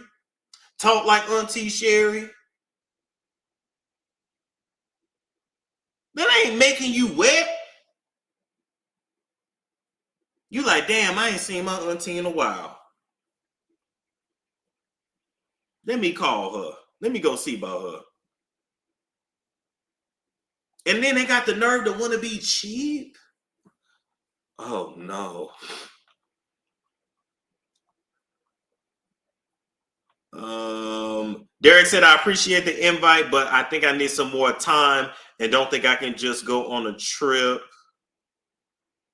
Okay. Here's another one. I guess this is Tyler saying, but I swear to you, I know how to fix this SHIT. I love KILLING, a mother FUCKER in a show that no one expects. Oh, Tyler, so you love ruining characters. Thank you so much, Tyler. You could be, then Derek said, you could be sipping Mai Tais counting coconuts right now. Then Tyler said, think about the last episode. They are all shot at. We don't know who lives. Derek said, exactly. I'm scared. They should be too. Tyler said, nope, they're not. Derek said, last I checked, we all got the same bullets in us. Here's my thing. Does Tyler not have any friends?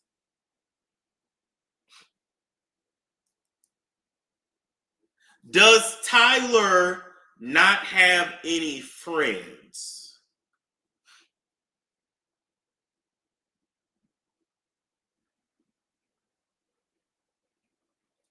Yeah, he gotta be lonely. This is a whole lot of talk for a billionaire.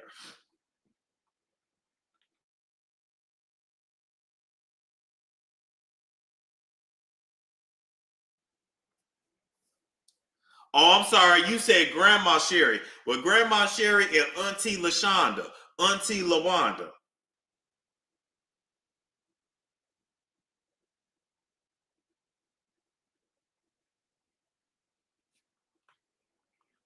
This is pitiful. And Derek, you was asking for this shit, and you was definitely flirting back. Okay, Tyler said, treat myself right. What are you doing, Derek? Derek said, just talking to my sister. Tyler said, I roll. Fine. Good night. I go through the 600 people in my phone book and be annoyed that I don't want to talk to any of. Damn! He got 600 bussies.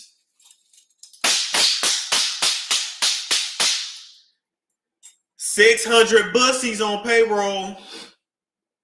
I want you ladies to understand that. 600 menses that's willing to grab them ankles and thank you, thank you, thank you, thank you, thank you, thank you, thank you, thank you, thank you. Oh, thank you, thank you, thank you. And he done ran through them so many times, he don't want none of them. He wants some new blood. That's how many men giving it up. And the men that he like is the same kind of men y'all like that you would never think was doing it.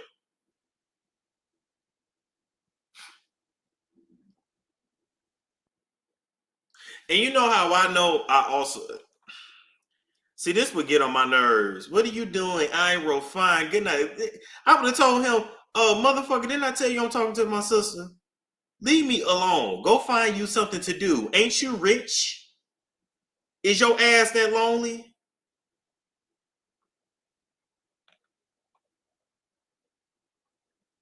Trying to get off so I can go to sleep. Okay.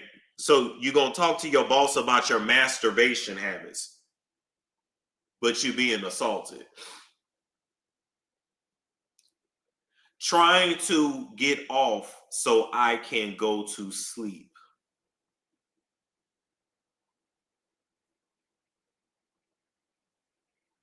Why do you need to tell another man you masturbating? First off, I'm not even texting. I'm not texting nobody while I'm stroking my shit.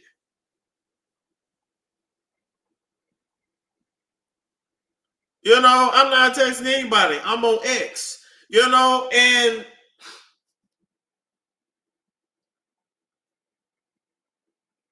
you know, or X videos or XNXX or ePorn or whatever.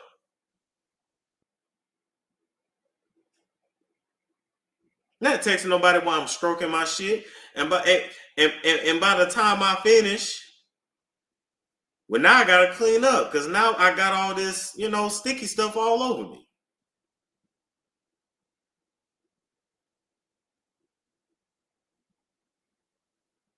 Then I either get in the shower, grab some baby wipes, and then, clean myself up and go to sleep.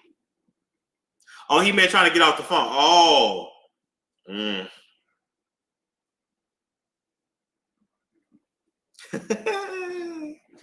He said, I understand. Stormers, get off the phone. Whoops.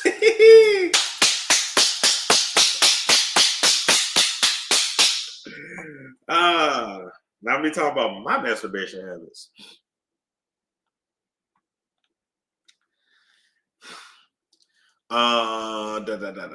Okay, Derek said, apparently you're not the only one that's been drinking tonight. Tyler said, I just started. Oh, Lord. They didn't, LOL.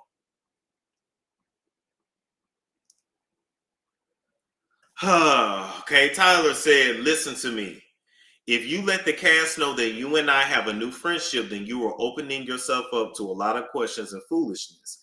You want them to know that you are there because of your talent and not because we have a friendship or because Tony got me to give you a job. Who is Tony?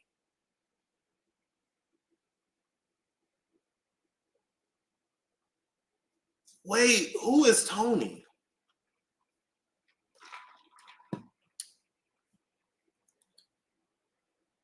Who is Tony? You earned your spot like everyone else. Don't give people an opportunity to play you small or they will. I can't teach you everything. Unfortunately, there are some things you'll have to learn for yourself. Because when we go back to work, I'm not going to know you. I don't have any friends that work for me, my friend. Professionalism is key. He basically letting him know, I'm going to ignore your ass on set. I ain't got time to talk to you and be chummy with you. But we need to find out who Bill is and who Tony is. Derek said, you're totally right. Tyler said, I hope you got it, my friend. Well, that was Tyler's way of telling him, you keep what we do on the low. And why do you have to keep what we do on the low? Because I'm doing it with all them ninjas on set. So they gonna get jealous if I'm giving it to you and giving it to them and giving it to everybody. Tyler was trying to run game. Oh, don't tell anybody. This is just between me and you.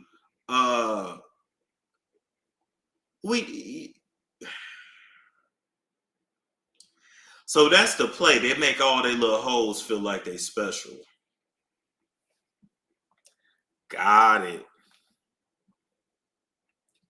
That makes total sense. Tyler said, just watch the behavior of everyone around me on set. Derek said, yes, I will. Don't want to give anyone that opportunity because work is work. Tyler said, they are stupid to think they're so stupid. I'm going to have a come to Jesus moment with them. I think I'm going to shoot them all, get shot. Derek said, that'll do it. They'll be like, wait, I may need to shoot the shootout early, like Tuesday, or maybe that Beyonce song on the loudspeaker for everyone. Oh, y'all are chummy. Oh, they were very comfortable with one another. Not Tyler telling him what he gonna do with the script, how he gonna fire everybody. That's another thing narcissists do. They love to play everybody against one another.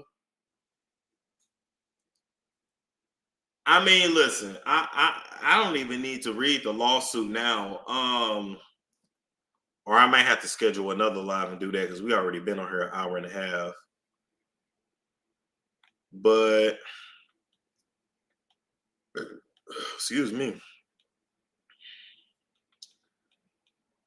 Oh my God. Damn, maybe we are gonna have to read it.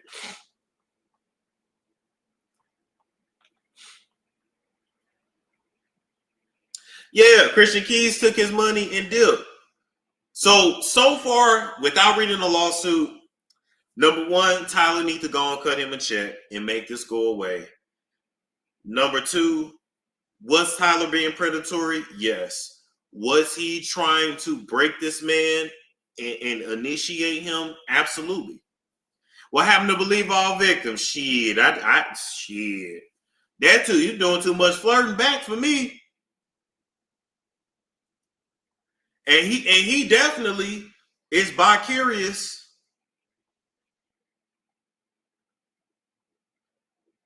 Tyler need to go and cut that check. Was it worth 260 million? Hell no. Hell no. Okay, let me go and go to the lawsuit. It's worth 260 million. Hell no.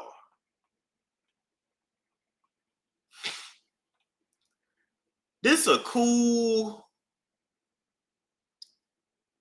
I mean, the jury trial gonna give them. Here's the thing. Yeah, that demand for a jury trial, they don't want that. Tyler needed an NDA. An NDA don't even really mean nothing because if you accuse somebody of committing a felony against you, the NDA don't even matter. These people have NDAs all the time and people still break them. All they got to do is just tell your business to somebody else and then they tell your business to somebody else and then somebody doing an interview and you like, how they know all the information? Because somebody told them. So, more oil, more oil, more oil. That oil look good on my tattoos though. Maybe I need to stay oiled. I do be staying oiled up, but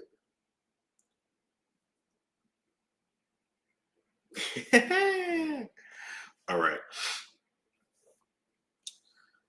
All right, so let's get into this. So all right, so he's filing this in California. Sexual harassment, workplace environment, sexual harassment, gender violence, violation of Bank Act, sexual battery, sexual assault, negligent retention, intentional infliction of emotional distress, and retaliation. Woo! Okay, Derek Dixon files his complaint against Tyler Perry, aka Emmett Perry Jr., and the production company for follows.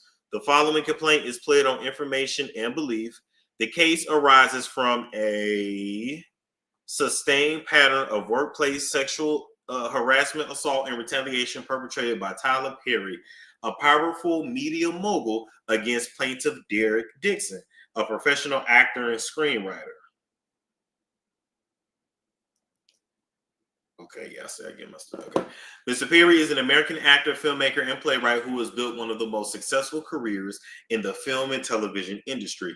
Mr. Perry took his success and power and used his considerable influence in the entertainment industry to create a coercive, sexually exploitive dynamic with Mr. Dixon, initially promising him career advancement and creative opportunities, such as producing his pilot, casting him in his show, only to subject him to escalating sexual harassment, assault, battery, and professional retaliation when Mr. Dixon did not reciprocate Mr. Perry's unwanted advances. That's where Derek got him. If you fired him after he didn't give up the booter, then yeah, you definitely owe money, bitch.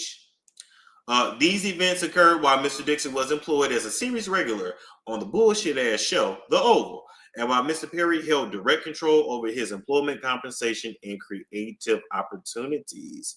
Tyler Perry rose against all odds to become one of the most powerful figures in the entertainment industry.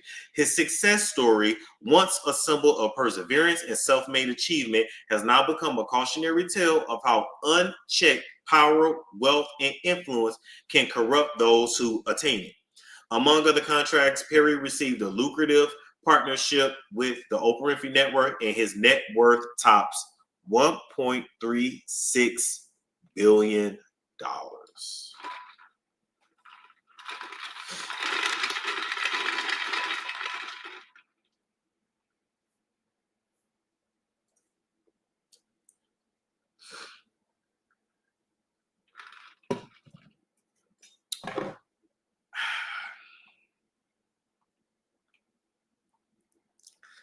Among other, Tyler Perry's rise to fame and fortune, elevating him from a powerless victim to a figure of tremendous wealth, influence, and power, culminating in the ownership of his own film studio.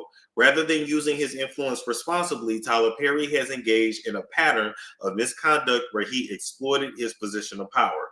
Tyler Perry has been using his power and influence to molest, abuse, and sexually assault impressionable and vulnerable employees and actors who look to him for guidance and mentorship. Wow, while pursuing their dreams. Just like Harvey Weinstein, Bill Cosby, R. Kelly, Sean P. Diddy Combs, Kevin Spacey, Roger Ailes, and many others in the industry, Mr. Perry's success has led him to believe that money and influence can get him whatever he wants. That belief slowly transformed into the false idea that Mr. Perry can get whomever he wants. There are things in life that money cannot buy. Mr. Perry sought the one thing his wealth and influence could not purchase: a sexual relationship with a man who would remain silent. Ooh, ooh. Perry told, wait a minute, who say ooh? Is that Young M.A.? And where that handsome young lady at? What happened to Young M.A.? She did have them yellow red ass eyes for a while. Was her liver messed up? She have cirrhosis of the liver? She have a drinking problem? Hope she ain't had cancer. Anyway, shout out to Young M.A. Ooh. Perry told Mr. Dixon that his ideal relationship would involve a male sexual partner who he could provide for and be loyal, and who would be loyal but emotionally detached. Perry told Dixon, whoever ends up with me is going to be a happy motherfucker. In essence, Mr. Perry desired a one-sided coercive dynamic with a subordinate, an arrangement devoid of mutual consent or emotional reciprocity. Thus begins Perry's calculated pursuit of Mr. Dixon. Here's the thing. All you got to do is just find somebody who want that agreement. My whole thing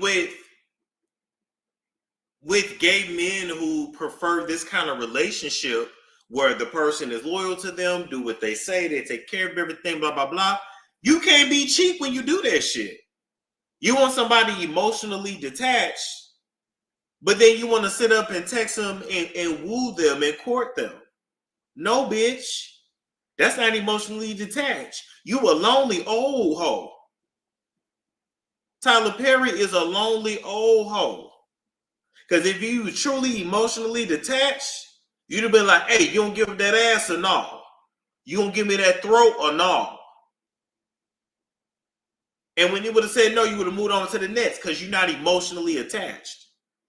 See, a lot of these men and ladies, y'all can attest to this. A lot of these men like to act like they tough. They be big old babies.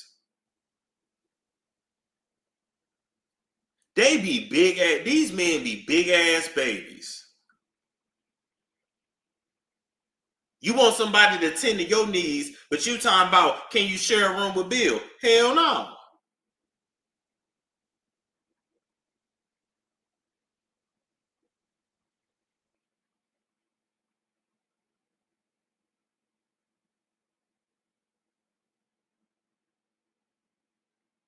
That was not Mr. Perry's first instance of sexual exploitation. He has demonstrated a troubling pattern of exploiting vulnerable male actors and employees, leveraging his industry power to create a cycle of hope and dependency.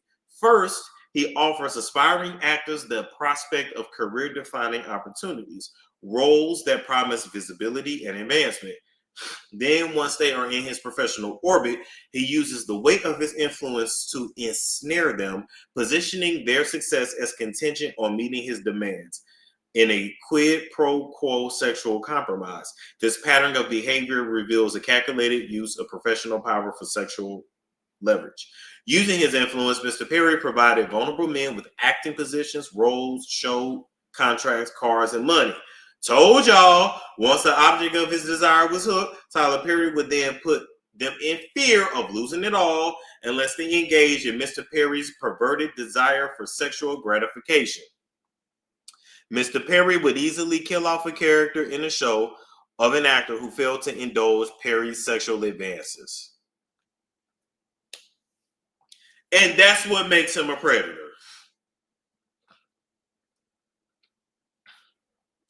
And that's what makes him a predator.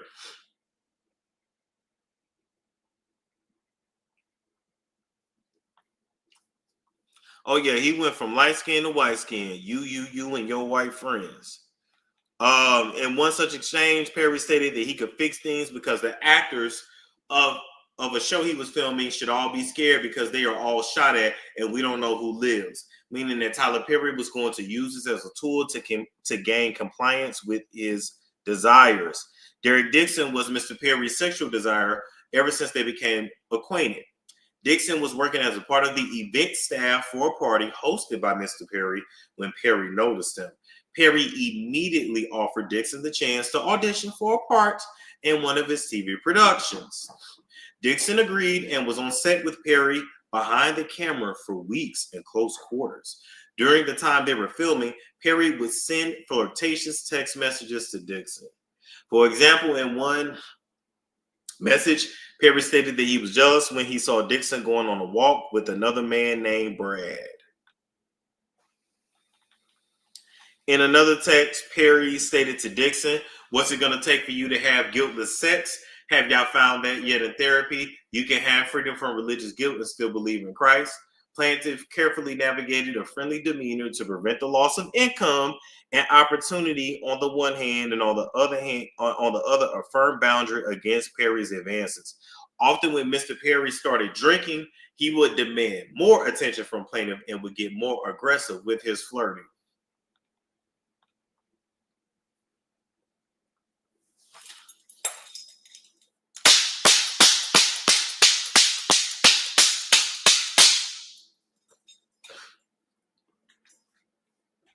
So just like I said, when he get that liquor in him, that Hennessy, I will say this though, Hennessy do make your dick hard. I ain't gonna lie.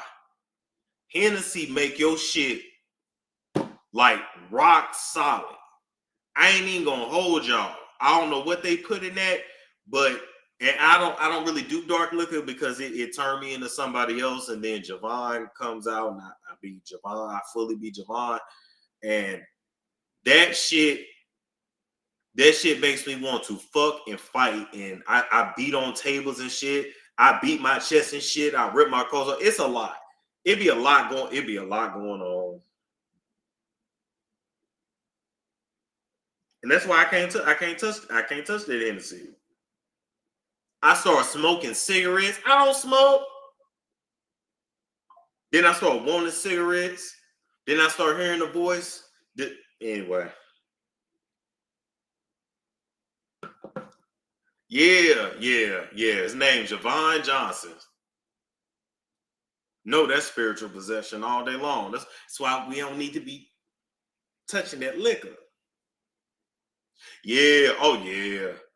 I start beating on shit, grabbing butcher knives and shit. Yeah, I get real violent. Like, real violent. And anyway. Them days behind me.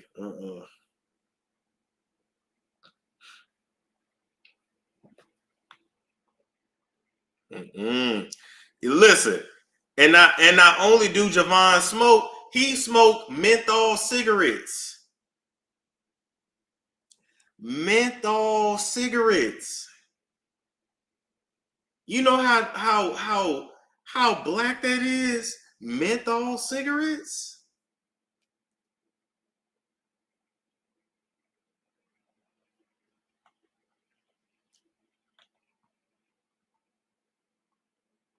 Yeah. Menthol cigarettes. Black and Milds.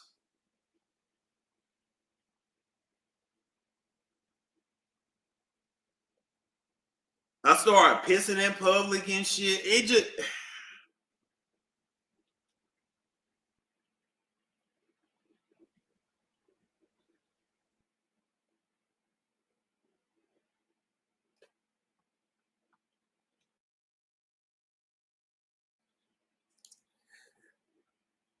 Listen, when I was on Hennessy the very first time, that was how I ended up in bed with that big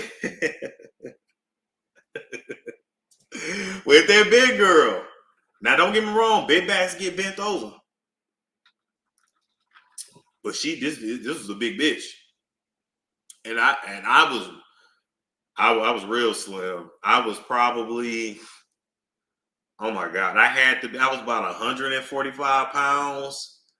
So I was the same height, Well, I'm the same. I've been 5'6" since I was 16, but I used to weigh 112 pounds, so I used to really look weird. But anyway, well, this was college, so this I was about 145, and she had to have been about 350,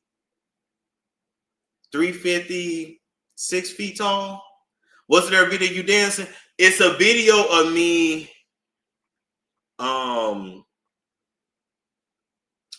It's a video of me. Yeah, it's several videos of me dancing with big girls. It's one video, and I seen it circulating on other YouTube shows, and the shit in the clip, it was even circulating on TikTok. Some Mexican girl recorded it, but I was dancing with this big old girl, and I was just hitting her shit from behind. Bow, bow, bow, bow. And I remember, because it was when I lived in Arizona.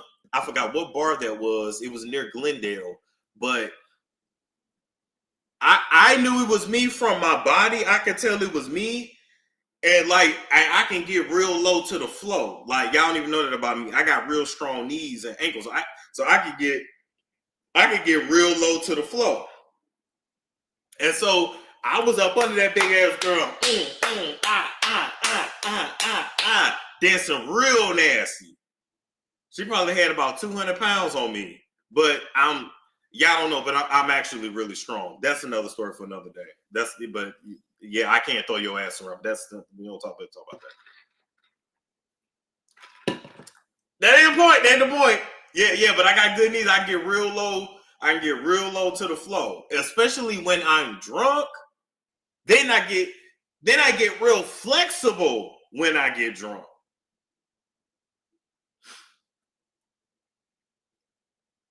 I forgot which birthday it was, maybe 29th birthday. I blacked out in Vegas. That was when I ended up in front of CVS. And even when I was doing okay. I think I ate that girl, but like it was a lot. Yeah, then I start eating ass. Like it's a lot. Yeah, it's a lot. This is why I don't really touch alcohol that much.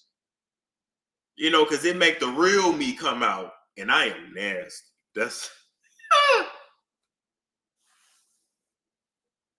I remember I was eating that girl butt, and we was fresh out the pool in Vegas. Oh my god, I had a sore throat for weeks. Oh my god. Oh my god. Oh man. And of course, motherfuckers got that shit on video. And I said, damn, that's gonna come back to haunt me. But I said to myself, well, you can't say shit. At least it's a girl. And she black. She real pretty too. I think she still follow me on Instagram. She real pretty. Yeah, she black. Oh yeah. And dark skin too. You can't say shit. You can't say shit.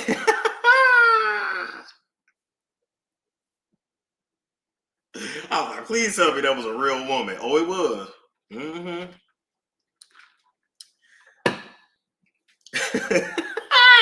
Yeah, she black. Yep. Mm-hmm. Can't say shit. Anyway. On one occasion when Mr. Perry started drinking, he became extremely annoyed when Mr. Dixon avoided him. Mr. Perry stated that 600 people in his phone book, he only wanted to talk to Mr. Dixon. We just read that. Dixon did his best to tiptoe around Mr. Perry's sexual aggression while keeping on Mr. Perry's good side. That's very clear. Mr. Perry made it clear to Dixon that if Dixon ignored Perry or failed to engage with the sexual innuendos, Dixon's character would die in the next season. Oh, well, shit, that's retaliation. There it is. You can say what you want, but holding Storm, you would get taken down. Taken down what? Quit from what?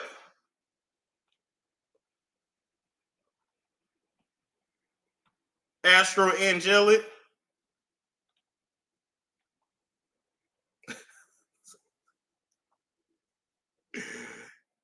I'm assuming you a woman. Is that a challenge? Let me stop for your ass. Come back 10 years later, talking about I harassed you in the comment section. Um, Once Perry recognized the extent of control he had over Mr. Dixon, he escalated this behavior. On multiple occasions, Mr. Perry sexually assaulted Mr. Dixon, including one instance where he forcibly removed the clothing, the buttocks, and attempted to force himself on him. Wait a minute.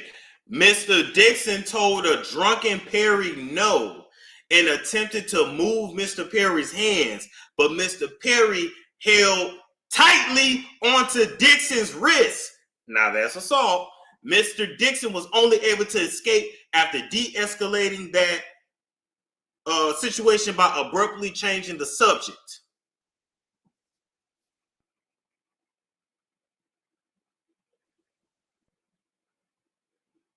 So he tore the drawers off him.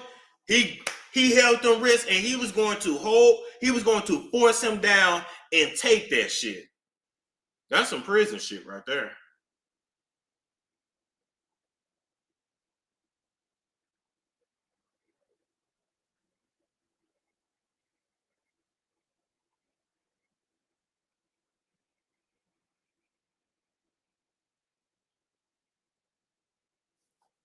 These black men get out of control when they get money. Then the day after the assault, and see, that's the thing. They assault you, and then when they come back to reality, they be like, "Oh shit, oh shit, yeah, you know you was wrong. I tried you. Please call me. I really need to talk to you. Please call as soon as you can." Mr. Perry profusely apologized for the sexual assault and was blaming it on other things. He said he didn't know why he would do that. Yeah, because you got that sexual demon inside you, and you can't just be yourself.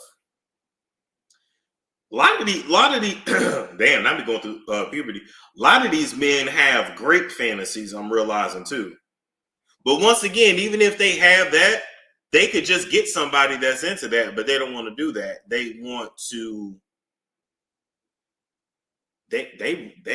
Wow, they really just low key creepists. On the very same call where he apologized for the sexual assault, he said, "Don't worry, we're going to do your show," referring to the pilot. He knew Mr. Dixon desperately wanted to produce. That's just like Christian Keys. All right. Shortly after, Mr. Dixon got a call from Perry's lawyer saying that Christmas had come early and Dixon was getting a raise. You see, the assault happens. They apologize. They give you some money. Your show get greenlit. Perry's attorney explicitly warned Dixon not to tell any other actor on the show about Dixon's raise because no other actors were getting a raise, only Dixon. Perry kept telling Dixon that he was sorry that the harassment would not happen again. However, they continued. Mr. Perry would also try to deflect blame for the sexual assault by saying he didn't have a strong enough no. Perry told Dixon, "You have to be able to say no to propositions for sex and mean it and make it clear." That's true too, though. You can't tell somebody you don't want it, but then you going over their house and you drinking with them and you sleeping in your drawers. But this ain't about that. This is about the law. Yeah, Tyler Perry, you in the wrong all day long. Dixon didn't know how to answer that out of fear of facing retaliation, cancellation of his production contract, blah, blah, blah. And he made a joke saying, "I'll only say yes to sex if it gets me an Oscar." That ain't nothing to joke about, and that ain't nothing fucking funny. Tyler Perry stated the only one who could have gotten that for you through sex is in prison, so just stick to the no unless you are really into him. So Tyler was even telling you giving me mixed messages. So, okay, this is just all the legal stuff, There's venue and jurisdictions. Okay, I mean, I'm good. Listen. Tyler cut the check. Tyler cut the check. Cut the check, nigga. Not 260 million. How much I think Derek, the bi-curious bussy giver, should get? This ain't worth 260 million. What y'all think? 2.6? 2.6? What y'all think? Said 5 million? About 3? 10? I don't even know if it's worth 10 because he didn't actually penetrate him. I say about 2.6. About 2.6.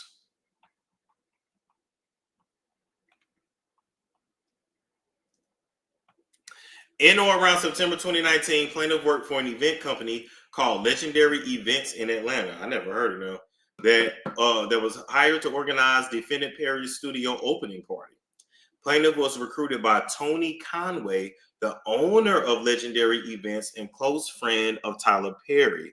Mr. Conway decided to place Dixon directly in a role at a party that required frequent conversation with Perry. Oh, that was the setup.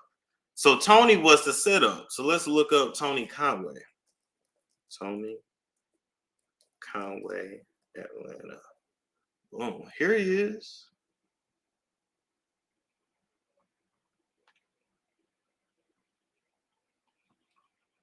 Boom, here he is right here.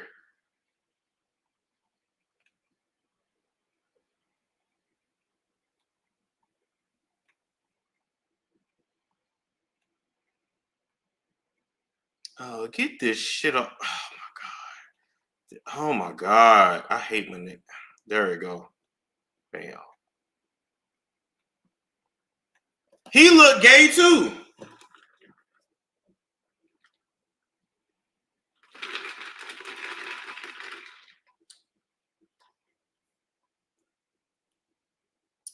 He looked gay too.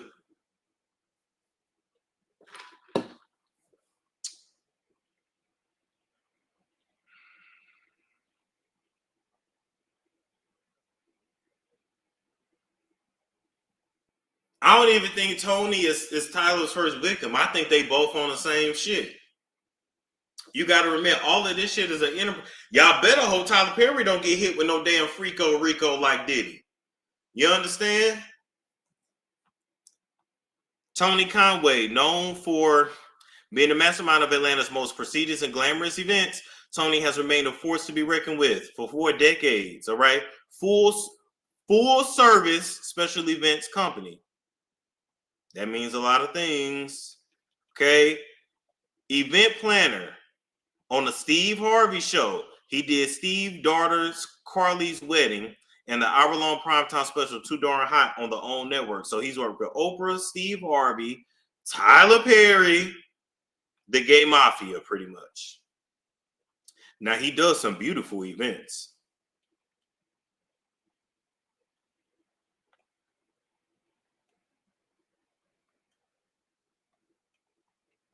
Okay, so we know who Tony is.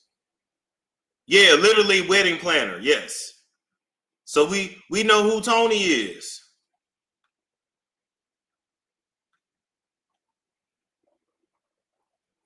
Defendant picked plaintiff out of a crowd of employees present at the party and began asking questions about his employment status and whether plaintiff was an actor. In or around early October, and on the last day of the party, Perry insisted that he and plaintiff exchanged numbers, and Perry subsequently texted plaintiff to introduce himself. Perry began by asking Dixon about his dreams and aspirations, and there it is. Perry then told Dixon to do an audition over the phone and send it to Perry. Dixon told Perry he was at a Halloween party. Perry asked to see pictures of Dixon in costume, and Dixon complied. When Perry saw the pictures, he texted Dixon, "I was gonna say your cowboy needs a sugar daddy.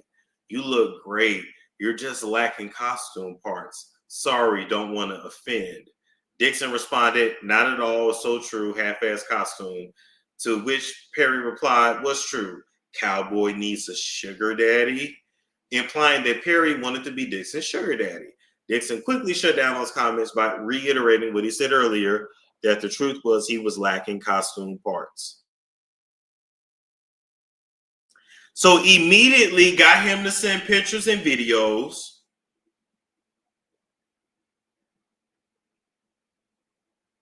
Come on, man. He probably was shirtless.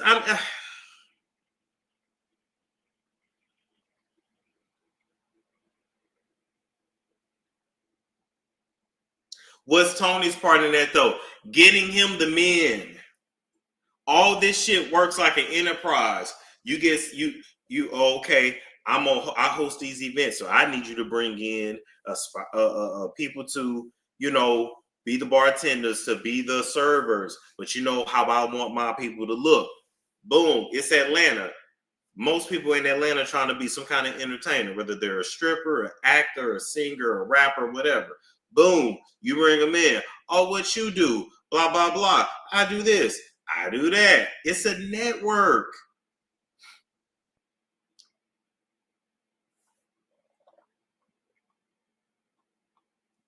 He might as well just pay.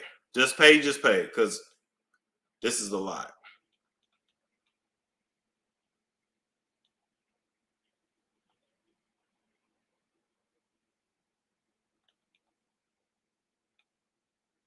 Shortly after doing the event on November 3rd, 2019, defendant Perry sent plaintiff several text messages that he would love to find plaintiff a job and change plaintiff's life, insisting that they should make it happen. Perry sent Dixon what turned out to be an ominous warning. Be careful hanging around me. Be careful with me. I cause dreamers to dream bigger. I cause them to not only believe, but do. Then let's make this happen. You're an artist. You have to be fulfilled. Nothing else will suffice. This is a lot of work when you could have just got you some regular hoes.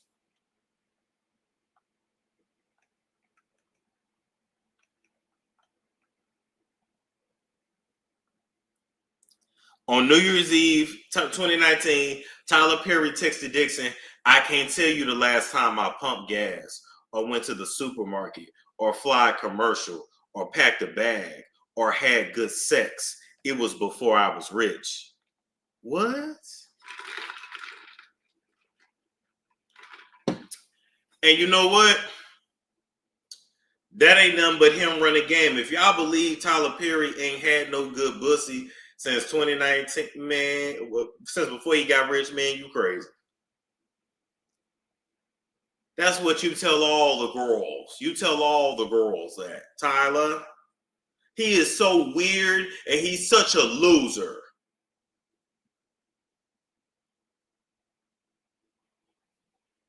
You texting all this to a man you don't even know. You just met him. Your lonely ass.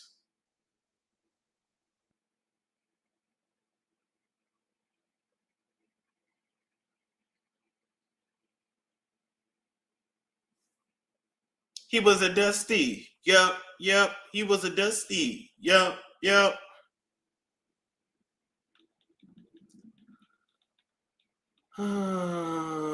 Okay. In January of 2020, just a few months after his first acting gig, Perry invited plaintiff to his home in Douglasville County, Georgia. Plaintiff showed up to the home hoping that he would be given a chance to befriend Perry and show him how talented an actor Dixon was.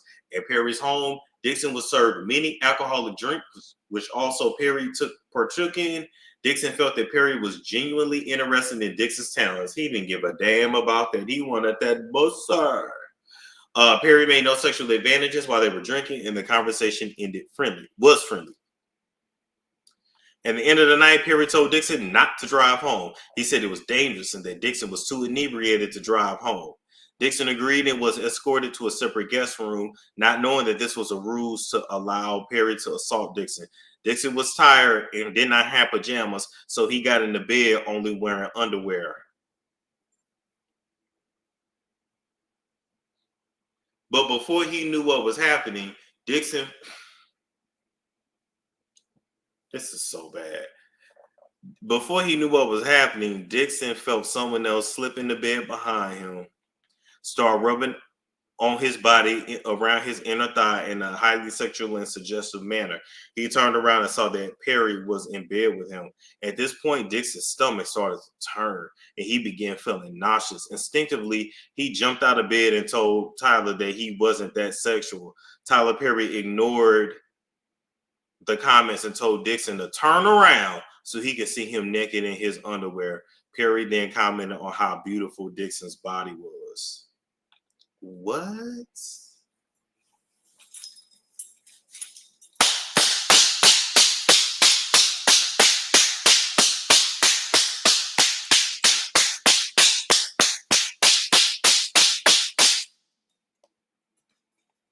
He told him, turn around, show me that ass. I don't give a fuck about what you talking about, and you don't just say, shut your ass up, turn around. Real rapey.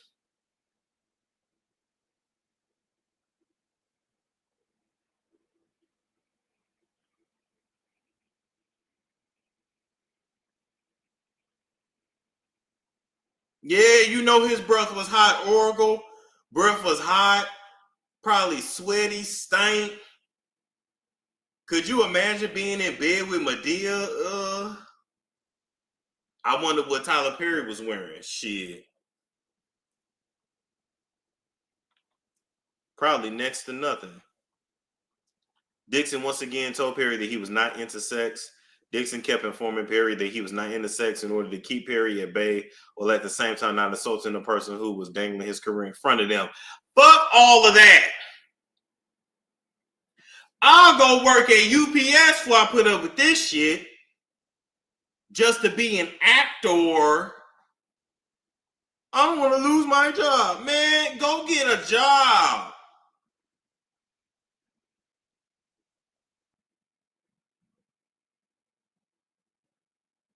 Nobody finna deal with this mess.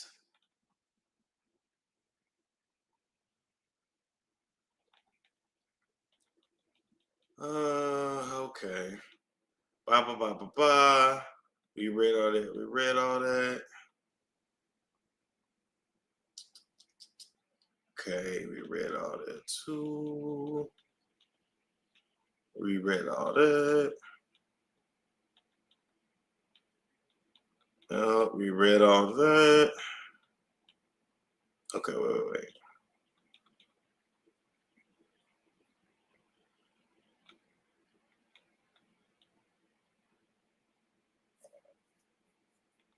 All right, let's get to this part.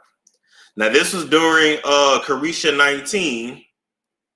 And during Carisha 19, Perry was jealous of anyone who Dixon had a relationship with.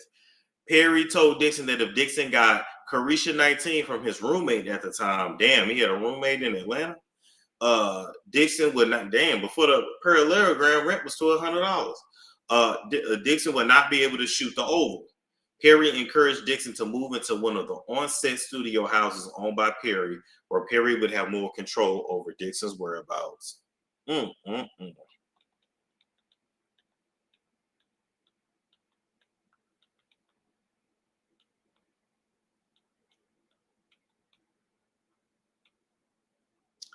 we read all that.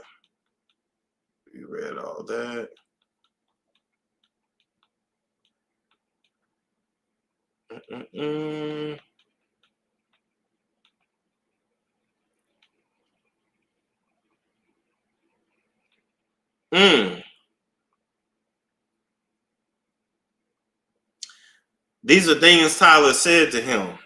Why do you twist your hips when you walk? How can I get a day of Dixon? Oh my God, this is so corny. When will you be thick again? I love how I feel right now, but I don't like being horny.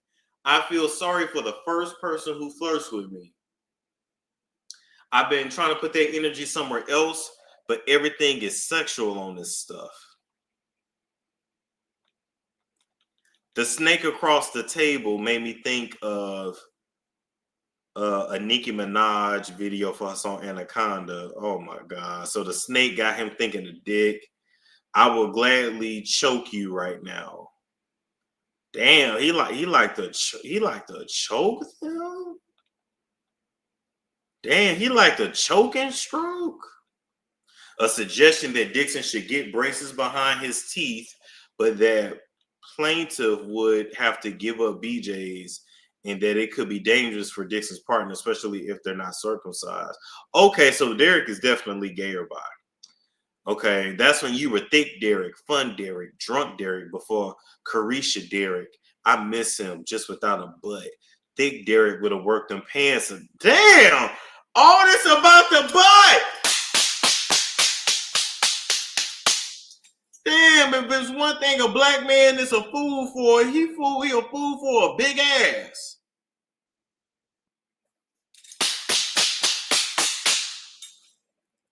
He's a fool for a big ass. Yeah, this is scary because Tyler big as hell. Your big ass ain't finna. I would have told him, your big ass ain't finna choke me. You out your mind.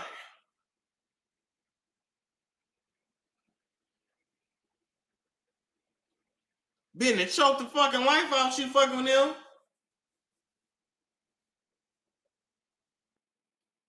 Teddy. These people is the devil. The devil.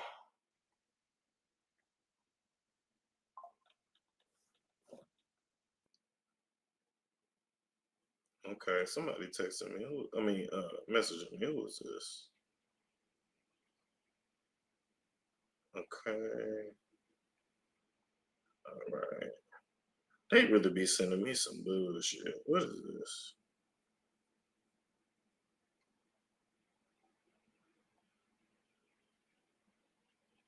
What is this?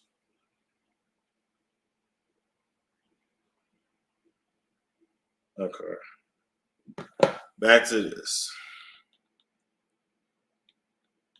Okay, we read all that.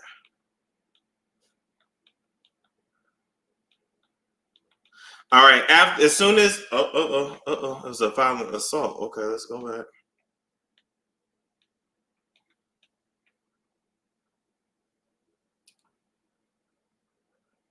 Okay. After enduring the harassment and doing his best to dodge the situation, Mr. Dixon got up and the two exchanged goodbyes. As Dixon was leaving Perry's trailer, Perry got up and pinned Dixon against the wall. Damn, Perry began aggressively grope. Oh no! Get off my butt! No! Get off my ass! No! Perry began aggressively groping Dixon's buttocks in a sexual motion. Tyler Perry began reaching down towards Dixon's buttocks and grabbed Dixon's butt.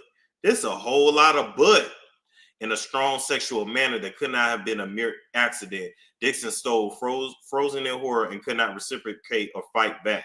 As some people fight, flight, or freeze. All Dixon could do was let his body go cold and limp. Seeing that Dixon had no desire in Perry, Perry told Dixon that he was drunk and asked Dixon to leave his trailer.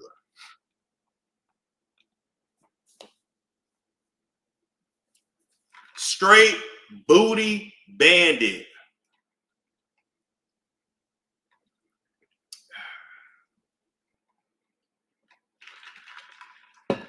This is absolutely disgusting. And not because he gay. It's disgusting because you taking the shit, man. When you could have just put somebody on payroll, had them be your boyfriend, you could have got one that looked however you want them to look, that was already into it, whose pussy was already open, who was ready and willing. Now you was gonna have to pay, but the hell.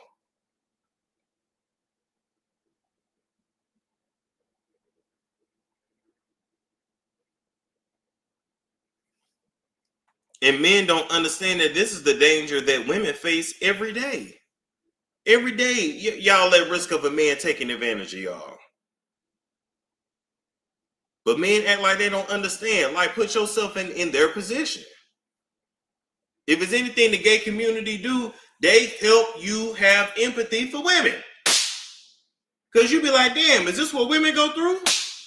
This nigga don't stop after I told him I'm not fucking interested. The fuck? All this obsession.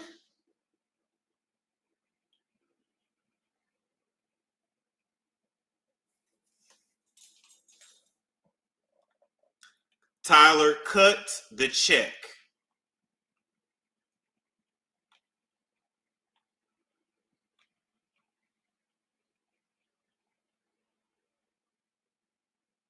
All right, let's go. Tyler, he texted him the next day. Are you awake? Stop ignoring me. You are awake, Derek.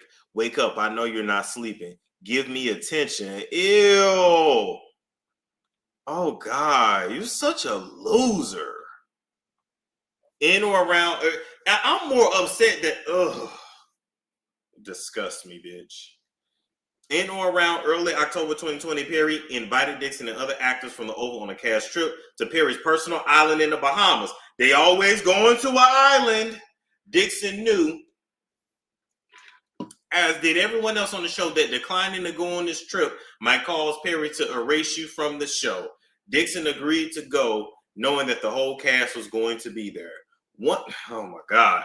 One night while in Perry's private island in the Bahamas, the cast was having a party. At the end of the night, Perry told Dixon that he wanted to talk to him. Dixon was caught off guard. Perry made alcoholic drinks and forced Dixon to drink with him. Dixon knew he could not refuse the drinks or otherwise would risk upsetting Mr. Perry. Instead, Dixon tried to stay in control and sip the drinks slowly.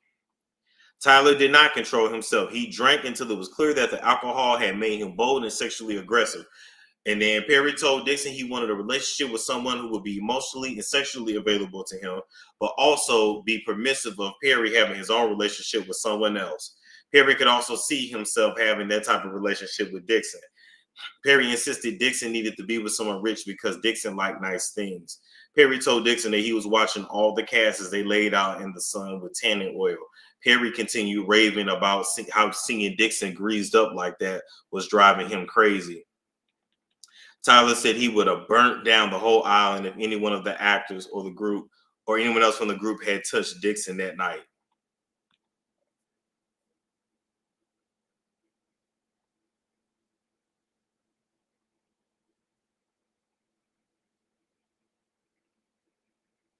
Man, I need all the lawsuits against Tyler to come out.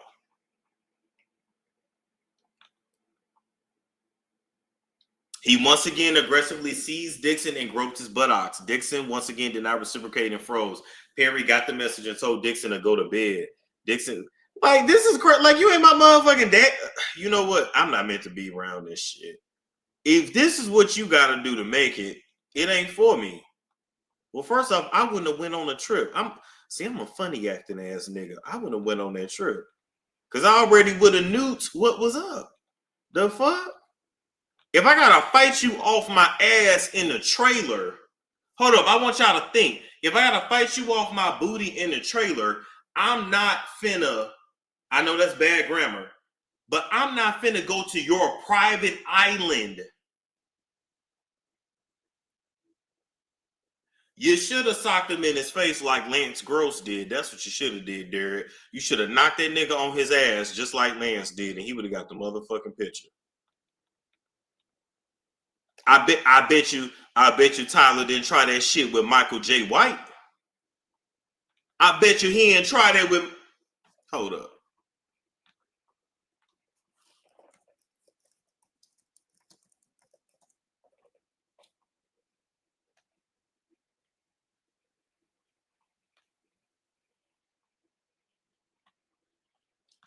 I bet you Tyler didn't try that with Michael J. White. Storm, you said last year Tyler Perry was next. Yes, I did. I was off a little bit because they got Diddy first. But yep, I told y'all. And they're coming back for Jay-Z too. They're not finished with him. Listen, they're coming back for Jay-Z. That's why Beyonce working so much, because she finna retire. Before 2030, Beyonce is gonna be retired. She doing it. She finishing up this country tour. The next album gonna be a rock album. She getting everything out her system that she ever wanted to do. That's why she on stage crying so damn much. Stormy, you can't see that this guy is extorting. Yeah, he absolutely played the game. I don't feel sorry for Tyler. I don't feel sorry for Tyler. You kept trying to break somebody in that clearly was not interested when you got enough money to have your hoes on payroll. If you a billionaire and you can't get these niggas in line to give you and do what you want, you're a fucking loser. Thank you, flip the script, and you do not do that with your co-workers. You don't do that with your co-workers. There's agencies and escort services out here for a reason.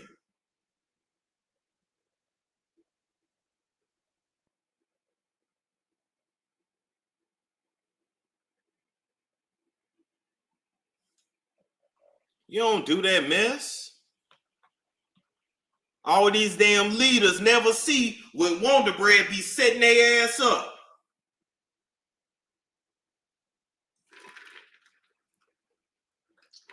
Always thinking they so in control of something, ain't in control of shit.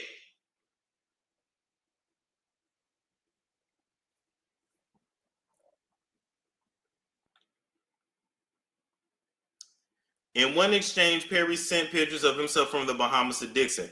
Dixon responded that the water looked nice. Perry got upset that Dixon did not see the stud in the picture and was focused on the water. Perry called Dixon an asshole for laughing out loud at Perry's desire for Dixon to call him a stud. You ain't no stud.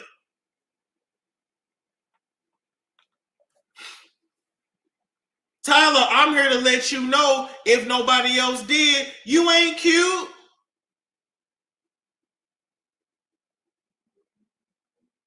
You think these young, tight bottoms out here is really looking at you like no, they're looking at your money, your status, because you're leading with your money and your status, because you're trying to get with people who wouldn't naturally want you in the gay community.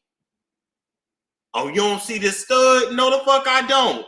I see a big ass queen. I see I forgot what them things called.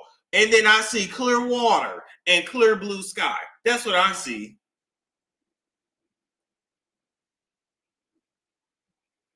I would have texted back, bitch, I see Medea in the water.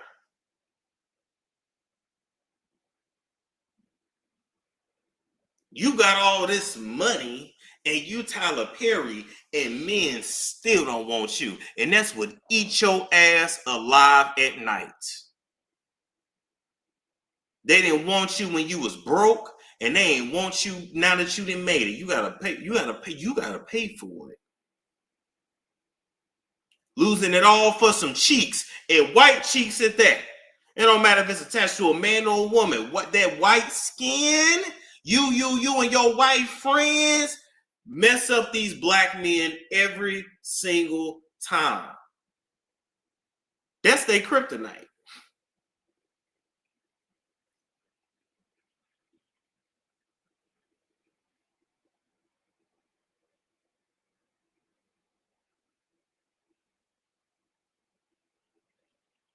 $25,000 per cheek.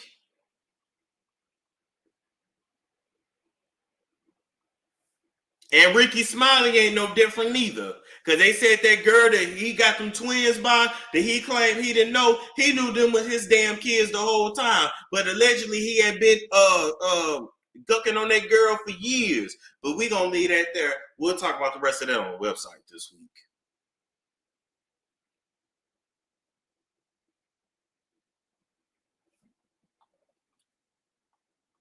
You're so cringy, so corny, so needy.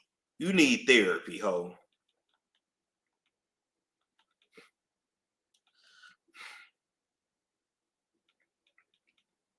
Didn't want him talking to nobody. Ugh. Okay, more about his thickness. What's your waist? I'm so glad Thick Derek is back with us. Breakout in ass and thighs. You home? I don't want you out with your friends drinking. What? So controlling, so everything. Too busy worried about butt.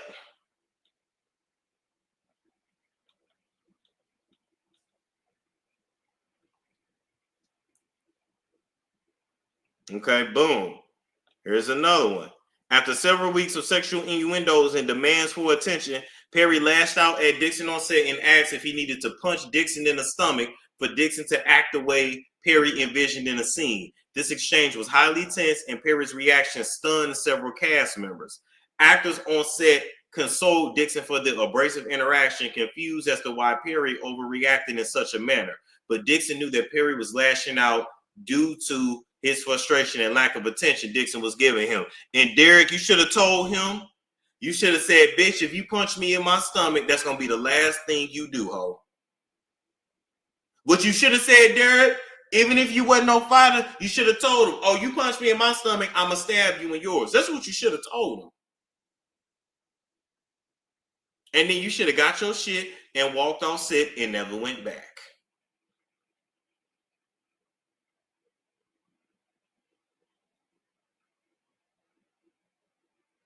So you gonna beat the man up because he ain't gave up the pussy.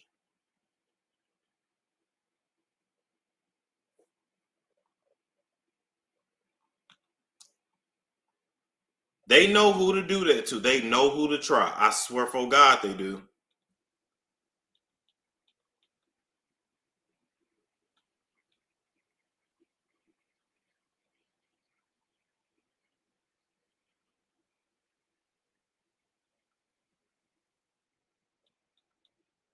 Okay.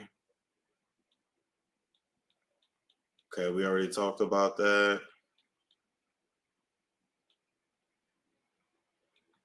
Now, this is what y'all gotta understand. Dixon was naked and was being groped by a large, drunk, and sexually frustrated 6'5" man who had Dixon in his clutches.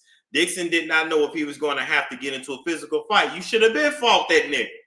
But he knew that any efforts to fight back were hopeless.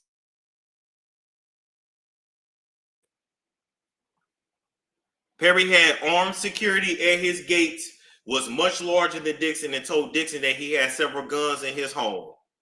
Well, there it is. And for the people that say that's not great, baby, that's called coercion. That's called putting somebody under duress. He's 6'5". Yeah, Tyler is big. How tall is Dixon? I don't know. But it ain't even about height. Tyler is tall and he's also stocky. He's not, that's a big ass man. And for that big ass man to get on top of him and he got to fight him off.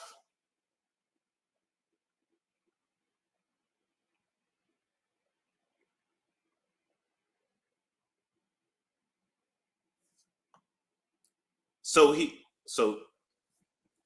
yes. According to this, yes.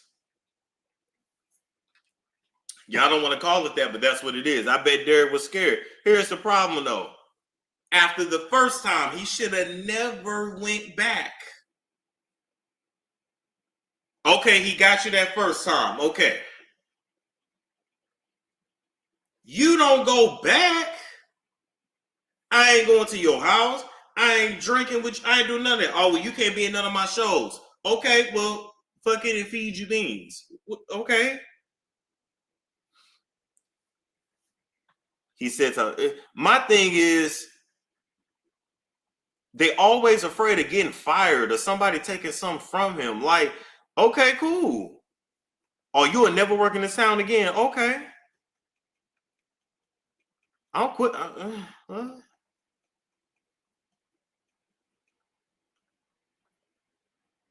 Okay, let me keep going. Whatever I miss, I just miss. But this is I don't really need to read no more of this. This is great. And this is assault. And Derek played into it. And Derek knew that he was gonna have a case, and he played the long game. Tyler assaulted him, and Derek played the long game. And now Derek is going to use the law in his advantages. He's playing the game. I'm not mad at that. Tyler, the dumbass. Be mad at Tyler. He got a damn booty addiction and can't stop thinking about butt.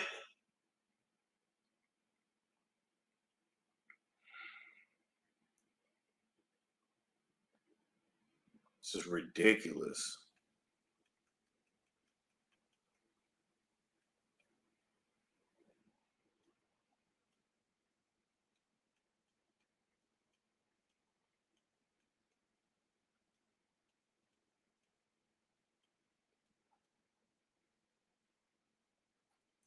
All right, Dixon went to therapy. He suffered from depression, anxiety, stomach pains, nausea, antidepressants, post-traumatic stress disorder.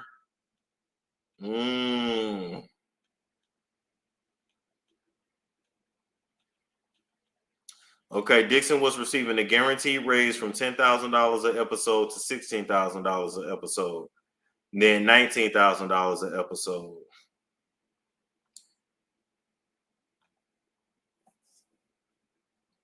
Here's the thing, though. Here's the thing. A lot of people say, well, Storm, you got to understand, if you've never made no money like that, 10,000 an episode, 16,000 an episode, you don't want to walk away from that and start over. But you know what you have when you start over? You have your fucking dignity and your self-respect. And maybe you have to move out of your expensive place. And maybe you have to give your car back. And maybe you have to get a regular job. And maybe you have to figure it out. But you ain't got somebody graping you. What is wrong with y'all?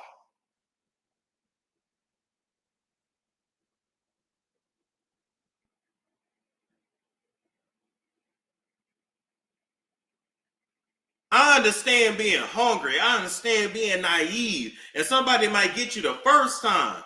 But you continue to do this shit all because you want your pilot to get greenlit, not understanding when they done with you, they're done. And now they done got that ass, they done got you on tape, they done done all kinds of nasty things to you. And guess what? When Hollywood stops calling, it stops calling anyway. And you still be back at square one. So what are we talking about?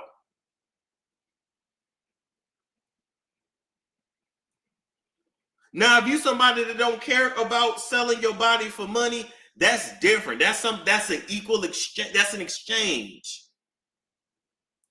But if you don't want to do it, say no. It's a lot of things I don't get invited to because I'm not doing certain things. I'm not having dinners with certain people. I'm not it's certain people I can't hang out with. Certain calls I don't get. Certain reposts I can't get. I'm talking about myself now. Now I'm telling y'all the real. Because I don't do that shit. And guess what? I don't give a fuck. Y'all already know they call me all kinds of Storm funny acting. He don't have no friends. I damn sure don't.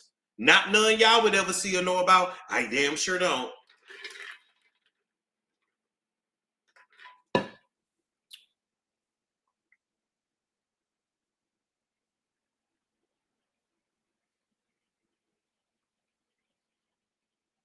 I understand this is their dream. I get it. I get it. I understand. Well, shit, y'all know I'm not lying. Hell, I turned down a meeting with Diddy, so you know I'm not lying. Listen, I'm quick to walk away from some shit and somebody. Tyler would have been got blocked. And they'd have been like, damn, why you don't work for Tyler Perry no more? Because he can't keep his fucking hands to himself. Because he a rapist. Because his sexual appetite is out of control. He tried me, and I said I wasn't fucking interested. And that's what the fuck I mean.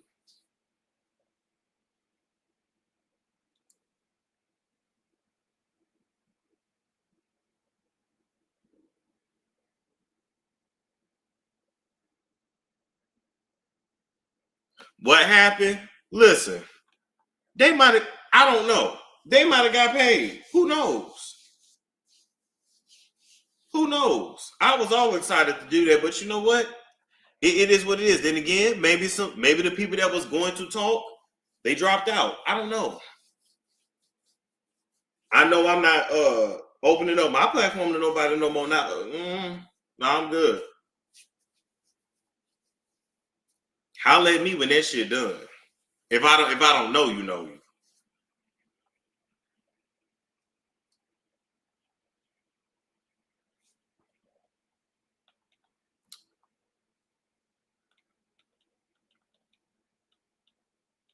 All right. So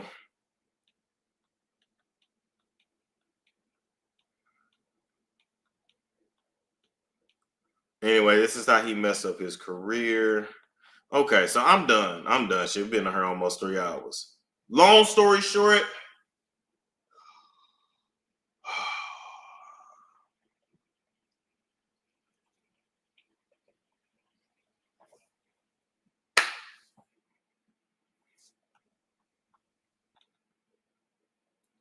I still stand by what I said. I think Tyler is absolutely a predator. And I think Derek was playing the game as well.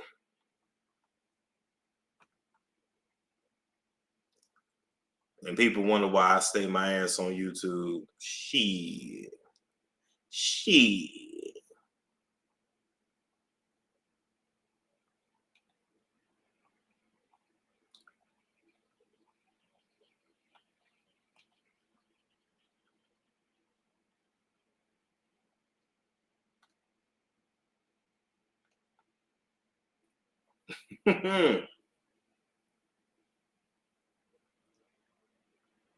That's all I can say. You're right. You got to play to get paid, right? Kanye is next. Yep. All that shit he do with Bianca, running them trains on Bianca's, and they use the sex workers like the Sly Diggers, the Jason Loves, the Anton Hardens, the Troy Franciscos, the Ricky Johnsons, the Alex Joneses, the Hollywood Cashes. Yeah, they had no bunch of, yes. It's all freaky deaky shit. And I'm freaky deaky, but I'm all about consent. I'm just all about consent. It is what it is.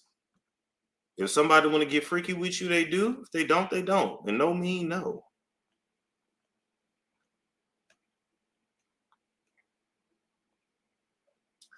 All right, people.